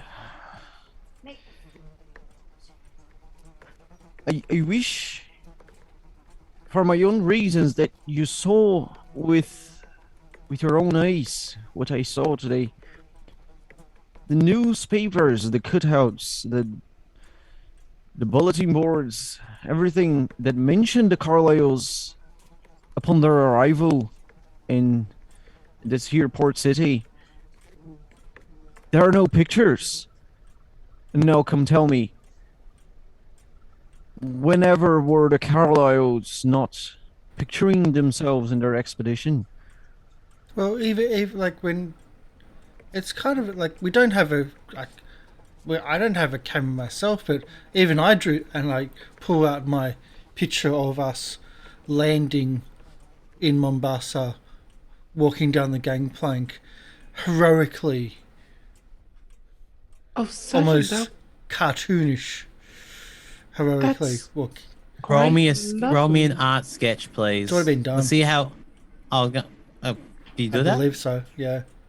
Okay. Mm-hmm. It's in my sketches. No, that's material for the newspapers. Maybe you should have left that there with them. Maybe they would take an interest in our achievements here. This is for the book. The book? Yes. The Quite book. so. Well, Jackson, well, the last book didn't have pictures. I thought we should have pictures for this book. The book that was Mrs. found on a dead person? No. I believe he's talking about. We have Jackson. Jackson Elias was an author, and he wrote some books before this. Oh. And I believe that our friend, the sergeant here, was in one of said books. Yeah. Do you want a copy? I've got a couple of them.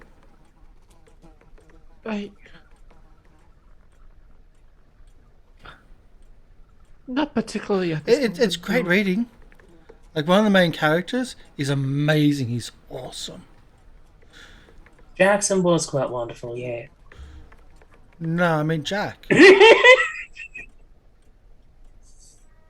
I mean, there was this one Australian in the book. He kept making a lot of really weird suggestions and nearly getting everybody killed. No, It wasn't really an enjoyable character to read. He's the hero. And then there's the heroine, Nursey. Oh, she was amazing. I did like the nurse. She had the common sense, and I'm glad she was able to, get some of the things. I recall that she had the common sense to toss away a weapon that weren't working at one point. I'm No, afraid that's not a tactic that should be used ever. You know what? For that, roll me 1d6 luck, please. That was a great zinger. I'm sorry. I have to reward that zinger.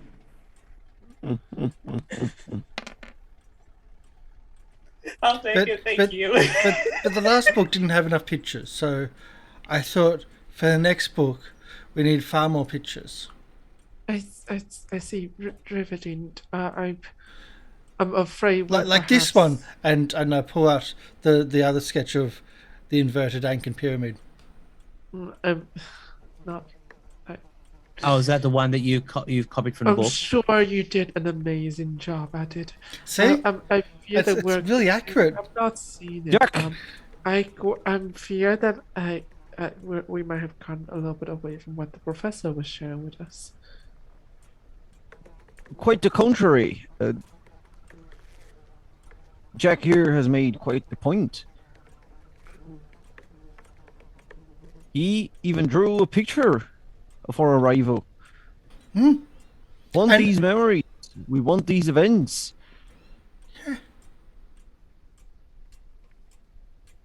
So why ain't there pictures of them Carlyles, is what you're asking? The point is more likely secrecy, but more likely is exactly what we should avoid. I always doubt the obvious. I always question the obvious. Do not trust it. I don't think they were trying to be secret. They cannot simply prevent people taking pictures of them if it's an important event in their port city.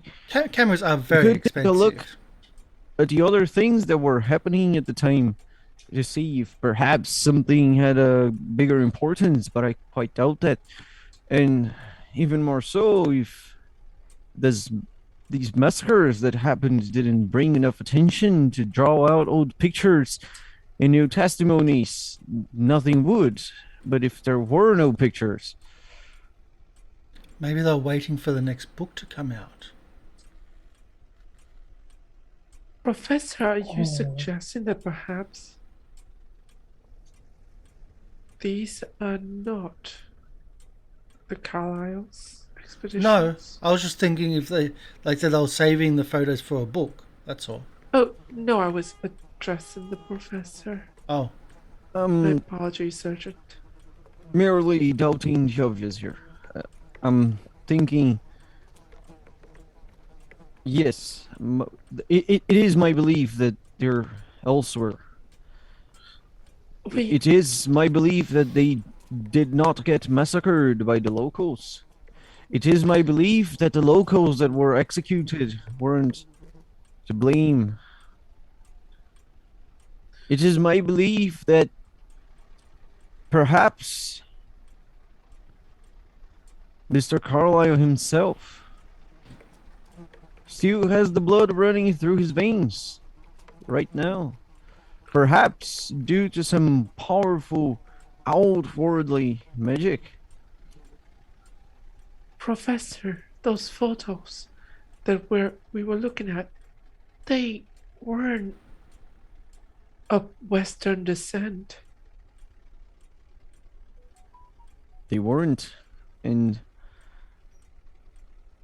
indeed, how would you happen to murder outside the scenery of war close to 100 white persons in this here African land? It would be quite unusual. Not a handful of culprits would be found, but instead, a whole tribes, perhaps a whole ethnicity would get erased by the British Empire. Been done before. It has been before. Sorry, I know I said that nonchalantly. It has been done before. Bad things. So, Professor, if I might ask, are you suggesting that Mr. Carlyle's probably still alive and that he went back and began covering his own tracks or paid someone else to remove evidence of him? I will say this, unlike medicine, which requires quite the many trials, linguistics is trying to, but not being seen as a science just yet. And in the field of etymology, we are quite speculative. We do come up with our own assumptions and guesses, and our peers do review whether those seem plausible or not. You are my peers in these situations, so yes, that is my safest guess in this dire condition, but I guess we will have to avoid jumping to conclusions, especially before our trip to Nairobi. I think there are many more things to be found in this mystery, particularly once we talk to this man whose name I've found. Were any of y'all still followed today? But were we being followed? I wasn't looking. I did not find anyone. We were... Professor, did you may have forgotten about the young boy who spied on us as soon as we arrived? I didn't quite notice. He was Only the easy to messenger miss him. boy with the missive he's- for the Dr. Thomas. That's the, I the only boy that I noticed. No, That- no. When we arrive, I remember I discussed it with everyone. I found a boy with blue eyes to be staring at us, and when I tried to confront him, he ran away. Oh, that boy. I didn't make much of it. I wouldn't call that spying. We are Probably a a bunch of pickpocket. strangers in his land. Kids are curious. I Kids are- remember you quite failed to catch up to him. I'm I'm not quite used to chasing after someone. Usually, people goes to me. In books, especially. Kids are criminals. It was probably a pickpocket. Just if you see him again, just yell at them or run them off, and like that, it's all fine. If it's We're serious, leaving- well, we can take care of it. But the thing is, we're leaving the city tomorrow. Then we don't need If to worry any of about us, if any of us see him again, that's a different issue. it. Persistent pickpocket. Yeah, What kind of pickpockets are you run into, son? Yes. And more accurately, what did you do to get them chasing you that bad? well, if they're chasing you, or if you're chasing them, it's best to shoot them in the leg. It slows them down. It would slow most people down, and See? I'd hope you're not randomly shooting people in the leg, Sergeant. That tends to be illegal and a very unfair wanton use of violence. Depends on where or when you are. If I may interrupt your so important conversation and debate, there is something else that quite drew my attention since our recent arrival. It's not something too big. In fact, the locals call it a small thing, but briberies are quite expected in this land. Now tell me, how many bribes have you afforded today? Any of you? Received or paid? Sorry. Paid. What? Wait, wouldn't but bribery it would be illegal, and we're not supposed to do stuff like that. And the British wouldn't get their tax off the bribes. That'd be wrong. Quite the contrary. The British are fond of their bribes. Yes, but the Empire, the Queen wouldn't Know get their that money. from first-hand experience. I have had to bribe the Black and Tens in my homeland once. Luckily, it was the most expensive bribe of my lifetime. But the custom here also applies, and the locals and Creoles have quite adopted it over the years. It seems to stem somewhat from how the Germans used to handle their business in these parts, in their time controlling it. I see, that makes sense. It's coming from the Germans. Yeah, so it's all regulated, you see. The bribes here are not seen with the same eyes that we see back in, I'd say Europe, but you might say Hoss, or he might say America, and she might say France. Yes. France. I will say that if you're gonna be using America as the example of not accepting a lot of bribes, you ain't spent any time in America around Yeah. any. Not exactly that, but the sheer public eye for the bribe. Is it? Well, I must admit, I know less about American culture Do than I they know give about us seats for these Kenyan bribes? culture. These bribes are for all the small things in the day-to-day life. They will be bribes to get access to documents, to get access to places, to Yes, pass but by your do local we neighbor. get receipts? We need receipts. You don't tend to leave a paper trail for your. Normally, bribery is to convince somebody to look the other way to do something illegal.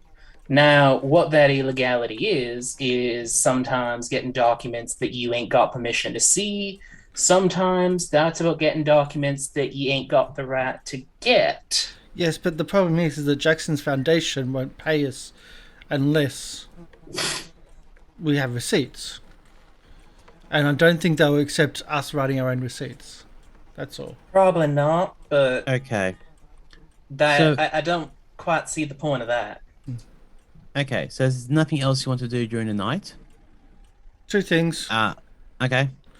I got a point I want to leave it, so... I know, yeah. Two things. Send out a runner to get something for me before the morning. Assuming that this place is paid by Alejandro. So Alejandro, yes, it would be. Money. And the other thing is, like while we're in the table and whatnot, Professor, can you help translate something for me? I've got a sketch which has got some squiggles on it, and I couldn't quite understand, but I tried to trace it as accurate as I could. Of course. If you could show it to me. And in front of Lucianne, the Swahili copy of the book. Is it the page with the gate? Is it the page with the gate? It's the page of the gate. Have a lovely evening, gentlemen. There's going to be a very annoyed eye. There's going to be an annoyed look thrown at the sergeant going, right, man. Well, at least I know who to use the stinging iodine on. Have a good night, Sergeant. And maybe try learning some manners around your friends.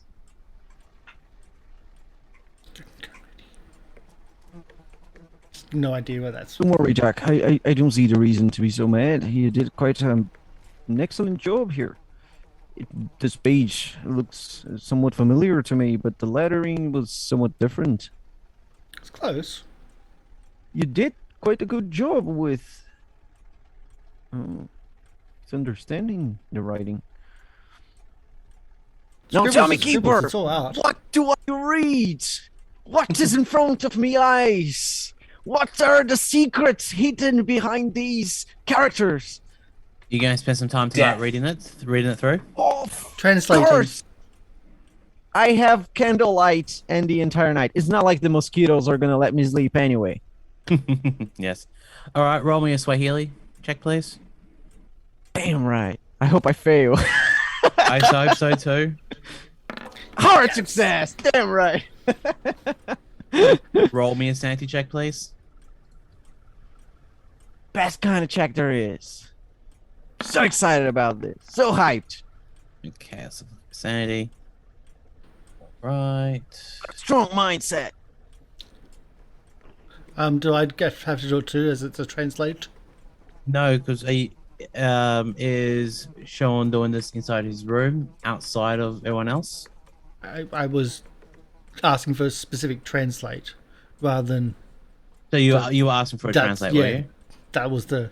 Then yes, you'll need to roll me a sanity check. Thank you. Yeah, and it would be cool to have Jack with me because, you know, he's the one who went through all the trouble. It would be nice to be able to share. He seems excited like I am. You both lose 2 sanity, and I'll add something to your sheet later. Ooh. Ooh.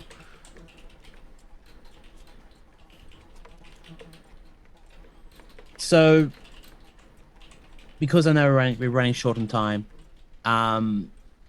you both read information about the Black Pharaoh and how he ruled his area of Egypt with not an iron fist, but more of a bloody glove. And if you did what they said, you're all well and good. But if you even had the inclination of going against him, there are stories of fields of disposed corpses, more stories about not eldritch horrors, but big, giant, flying lumps of flesh. Hey, didn't you describe like a field of dismembered corpse in the Carlyle expedition? Isn't that what Lucianne was saying? Was it the picture? Did you see the picture? Yes.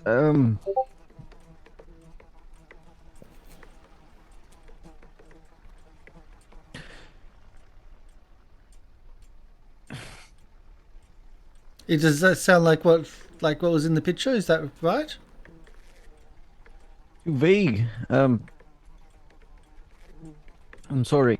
This is my mind is trying to focus on other aspects of what we just translated here, and you're asking me logical questions, and there's conflict.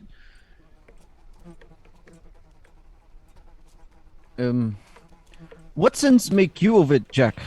Outside your questions. Oh, it's just another fairy tale for me, but that's just what sounded like what you're describing with the dead bodies and stuff. And if that is the case and those two things are correlated, what sense do you make of it? I don't. I'm just saying, that's all.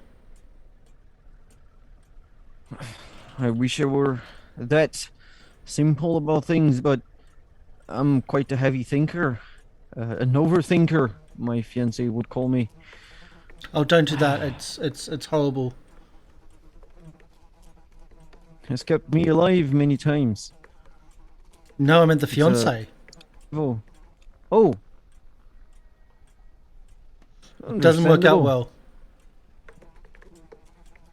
Maybe you just need to meet some Irish women. Well, don't know if she was Irish or English, but yeah, she was a piece of work anyway. I believe you if you say it. No. Tell me another thing.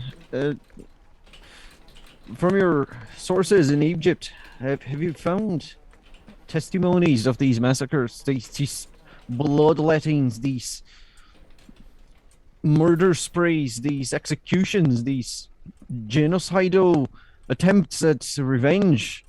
How does a despot... You just went totally mute for the last part. How does a despot then mute? How does a despot stay in power with so much blood in their hands? Well, they usually start a great war. That's my experience. Maybe that's what they did. The Great War reached the annals of time. I haven't found it anywhere. Though I'm not a historian, the etymology does often relate to historic chapters. I mean, I can always send word to my team in Egypt and ask them to do a little research and get back to us. Ask them about this Black Pharaoh. Ask them for a translation. For the words I know are from languages that are both African and Arabic.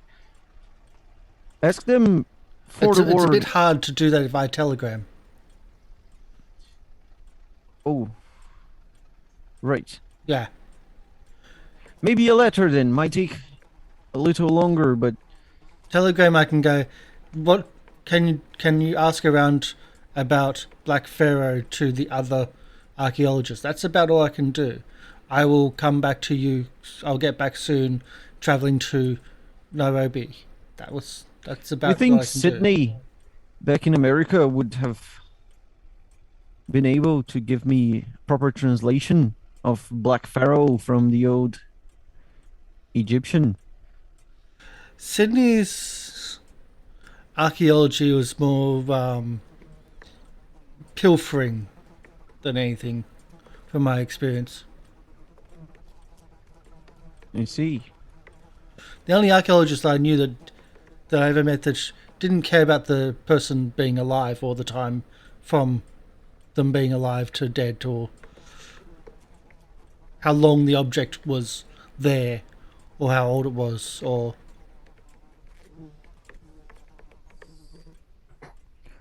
There is a mention of a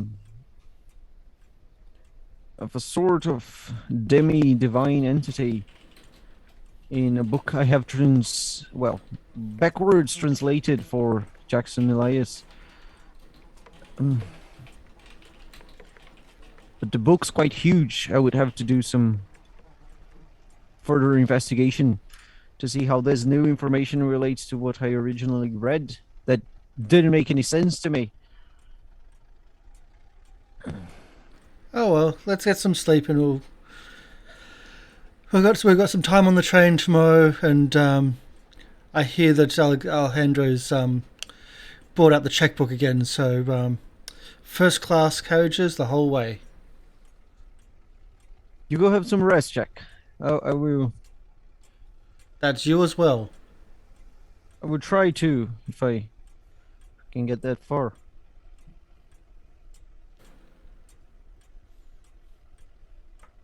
And it's in.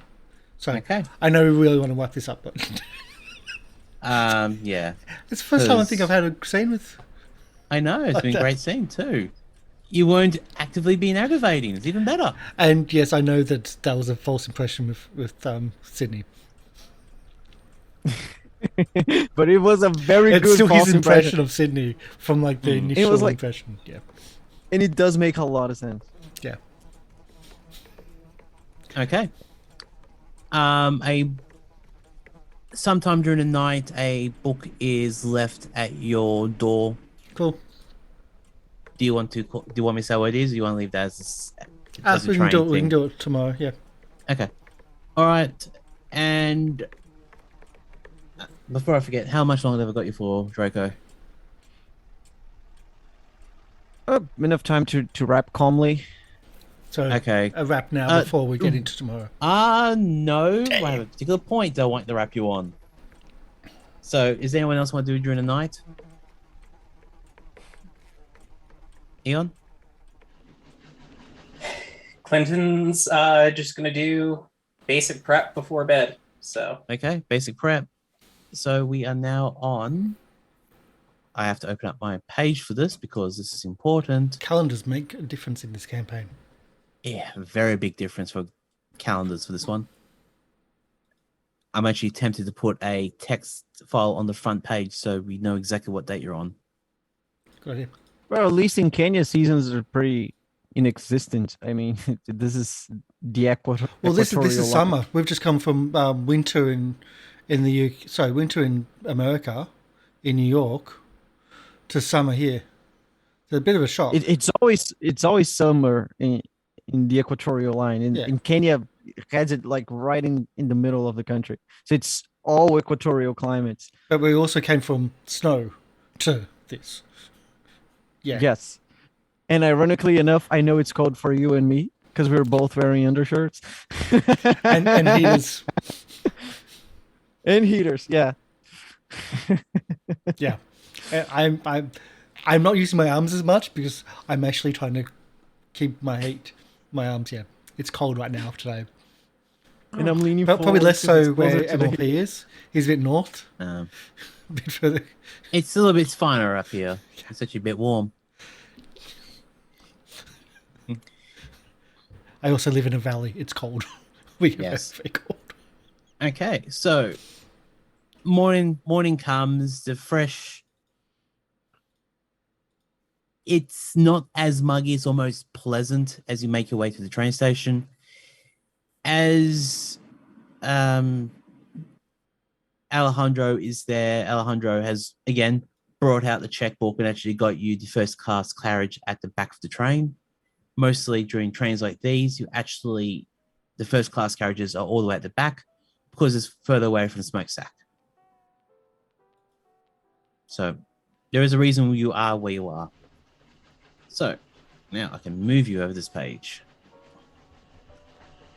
When I woke up, is there a certain book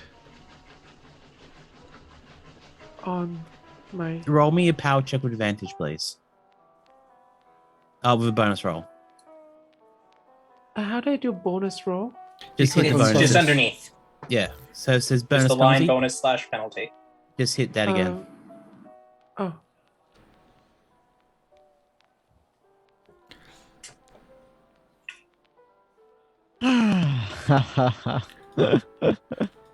Okay, we'll use it as an opposed power.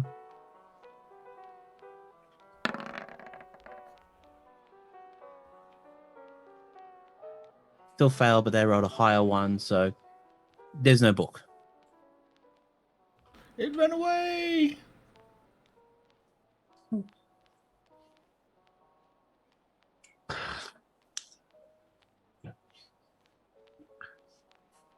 Okay, and does does Sydney? Oh, sorry, does Eon morning, Eon Vietnam. Sydney? Clayton, check the satchel with the book. I 'Cause I actually assumed- check for them. I assumed that they kept the book for the overnight. Yes, I'm they trying do. Mhm. Does he have like a bag of holding? And if the book is in another pocket dimension, it cannot go back. Specifically, what I did is Clinton, upon hearing that there was some sort of a binding element to some of the ritual things, went and paid for a leather worker to inscribe it on the inside of a satchel large enough to hold the book. Yeah, essentially it's a book satchel, but it's got on the inside yeah. Okay. So with Yeah. with everything that happened, you all your luggage with Alejandro's stuff. He would have brought a lot of stuff, so there would be an extra carriage in the luggage compartment. There would be like boxes and boxes of equipment because Alejandro doesn't go anywhere not stocked. And you make on the train. Now, you all on the train map? Black square, yes. Go Yes, all the but no way token. to the right. Black square. Black screen still? I You am should- pure black, yeah. All right, let me just check to make sure that your ones have vision. Okay, so while I'm fixing this up, So ordering more wine Mhm. because we haven't been able to drink properly in America, and I'm sure we can get receipts for the wine. And I would just like some tea from Kenya. It's probably better for me at this time. I walk Lots up of things to Jerry. process. Not like I can't like do like the sarsaparilla squirter thing, like you make you a drink or I would say there's your drinks, there's your wine. You would also assume, since this is a steam train, there is also fire extinguishers around the place, and water is also supplied, as well as like a bottle of water, also a seltzer bottle. Go all the way to the right of the map. You should hopefully be able to see it from there. nope, black Nope. screen. Weird. All right. And maybe if we update, I'll try that. Maybe just do a quick refresh. That is weird because actually, am I? Have you put us onto the right map? My mistake. I put you on the wrong map. Yep, you put us on the black screen. Not the first time I've done that. There There we go. Oh, there we go. Oh, it's a There long we map. go. Oh, Long train. It's a train map. We have a train, Yeah. and there are Africa thingies there on the train. Let's show it to Yes. everybody.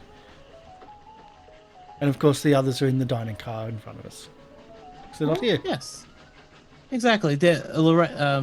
Alejandro and Loretta are having a nice little meal at the front of the train. I think Alejandro sees that Loretta's not been very talkative lately. He's probably still recovering from the boat trip. Well, the fact she's not here. That too. Oh, so you're not sitting with the rest of the crew, are you? So put yourself where you want to be. Well, I'm just walking around admiring the map. Yeah. Clinton, basically, if nobody's really talking to him, is probably reading a mystery novel. Okay. Just for the time. actually going to interrupt the good doctor a bit and just thank him. And I just go, thank you so much, Doctor. It's gone. I'm glad it is, but once a chance, let's. I gave you a day's peace. That's still wonderful, but let's. Has that ever happened before, where you try to leave it somewhere and it just ain't followed one day, but then it's there the next? Well, this is the first time. It gave me some much needed reprieve. And I don't want to ruin this by talking about it. What lovely scenery. Oh no, it is quite lovely. And Jack's reading a new book as well. Rereading, actually. Part of research. What book is he reading? You going to look at the cover as he's reading? I might regret this, but sure. The Necronomicon. No, it's Bram Stoker's Dracula. Oh, okay. Okay, so Lucianne and Casey Clinton are looking outside the window at the scenery. I am. Oh, Okay. I thought Clinton was reading the book. Reading. Yeah. No, Clinton's Okay, reading. well then, okay, and then just Lucianne sees as you look out, you see this like red flame start to appear. A red what? If you look on the map, you'll actually see it. Should be animating now. It's like a flame sigil in the air. It should be animated now. Yeah, it's the first time that we're trying something like this, so Oh, I can see it on the map, and Clinton just is reading a book, so he doesn't see anything right now. I'm not seeing it on the map. Are you looking above where your character is? Yeah. Yeah, that's nothing's there. okay. Anyway, so we'll work on that later. So a red giant flame is starting to appear from that area, and as it gets removed,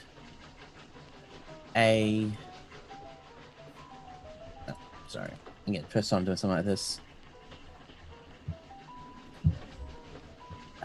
At the so he is coming out. So switch to move to object layer. Another one on the other side starts to light up. Do you point this out to other people, Lucianne?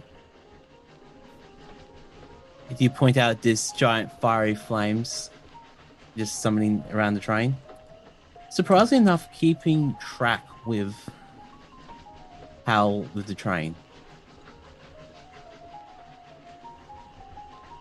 What there's much more lovely things in the train to look at than scenery. If you ignore all the weird stuff, it goes away. Do we get to stop there? So we do need to break. We do need to. Yeah. You can. I would you just can like stop there. Yeah, I would Sorry. just like to mention that I would.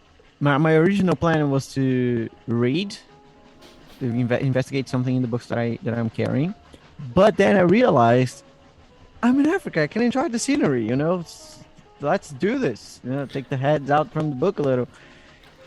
So I would, of course, have seen this, and then if I notice Jack is missing out on this shit, I poke him with my foot. So there's sketches in the sky that you may want to look at. So you want me to do a quick sketch? It's like, oh, look at the pretty patterns in the fireflies, and I'll quickly do a sketch. What? There was? I did not see him. All right. So Clinton is just gonna sigh and go. I'll be sketching on the book itself. Oh no! It's right there.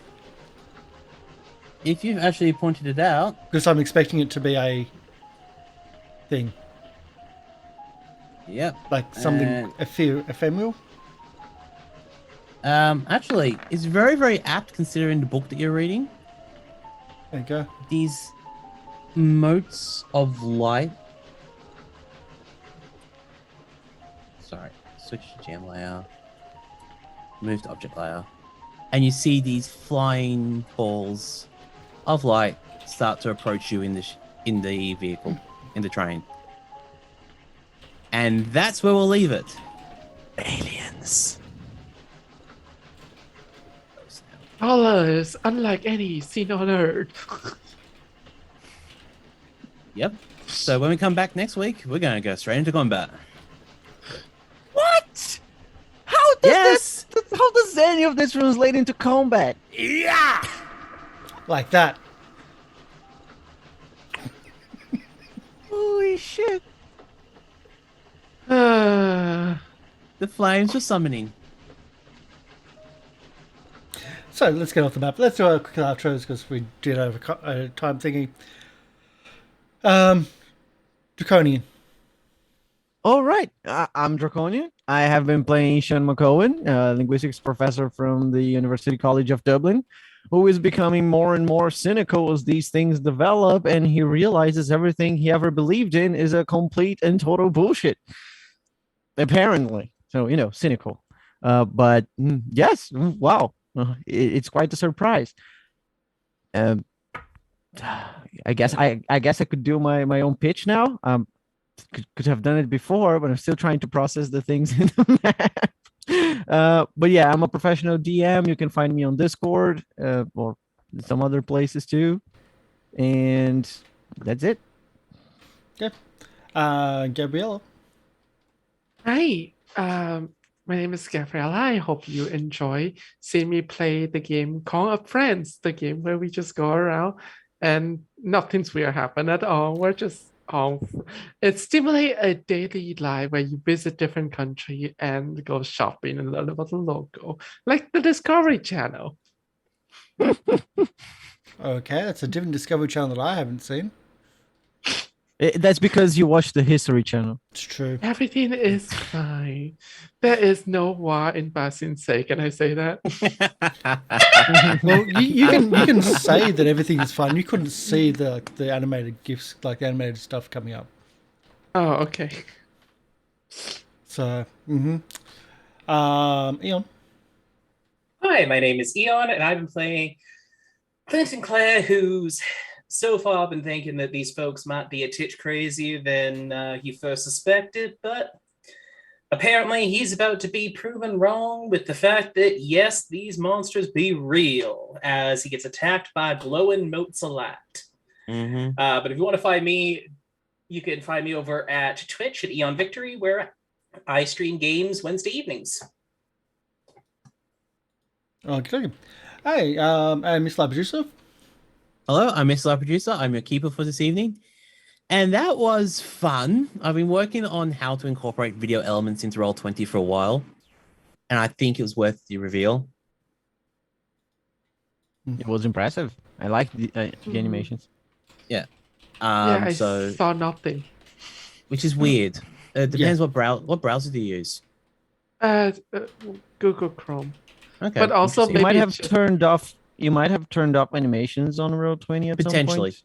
Either way. Maybe that is denial. Yeah. It could be denial, either way. You can normally catch me at my own channel, MrLiveProducer, where I do VR content, or here on today, or this time every week, where I do Call of Cthulhu, and tomorrow when we are doing our 4th episode of our 3-part series. Because 4-part trilogies are awesome. Better, not as good as 5-part trilogies, though. Well, depends. It depends how much you want us to roleplay. Like, I was expecting to get to this halfway through the episode. It's okay. We we love roleplay here. It's not a secret that people love splitting teams. That was like originally not split up in the TV industry, right? We were also investigating. Yes, you were. Before we moved on. That was smart. And it was my idea. Accidentally. Why is boom on the turn order? There's no boom. No, Anyway, my name There is is no Karsh burn. Goblin. This is Goblin Cave TV. Thank you for coming in. Thank you for joining us. Thank you for putting up for our weirdness. And yes, I did mention something offhand. It was also not, really bad. As in the eradication and persecution of tribal groups. It's happened. It really should not have happened. It is a screwed up thing, which, and it's not just in Africa, but also other places with native populations. We are going to be raiding live from the apocalypse. They're doing a role-playing game at the moment. Thank you for coming in. We'll be back tomorrow again, as MrLiveProducer said. We've got some stuff on the channel, and next week the aim is to give away 10 game keys for Roll20's 10th birthday.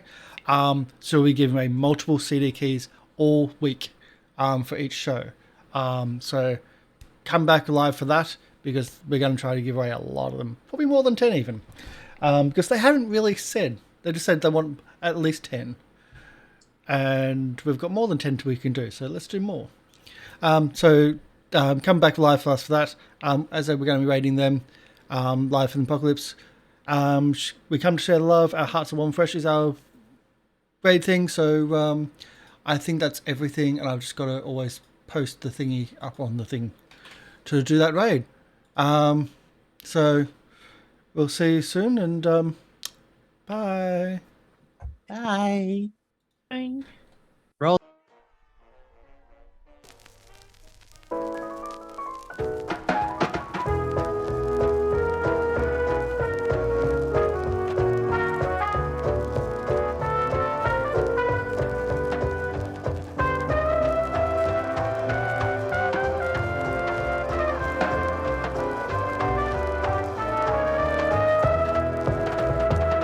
At night I only dream of you. Out there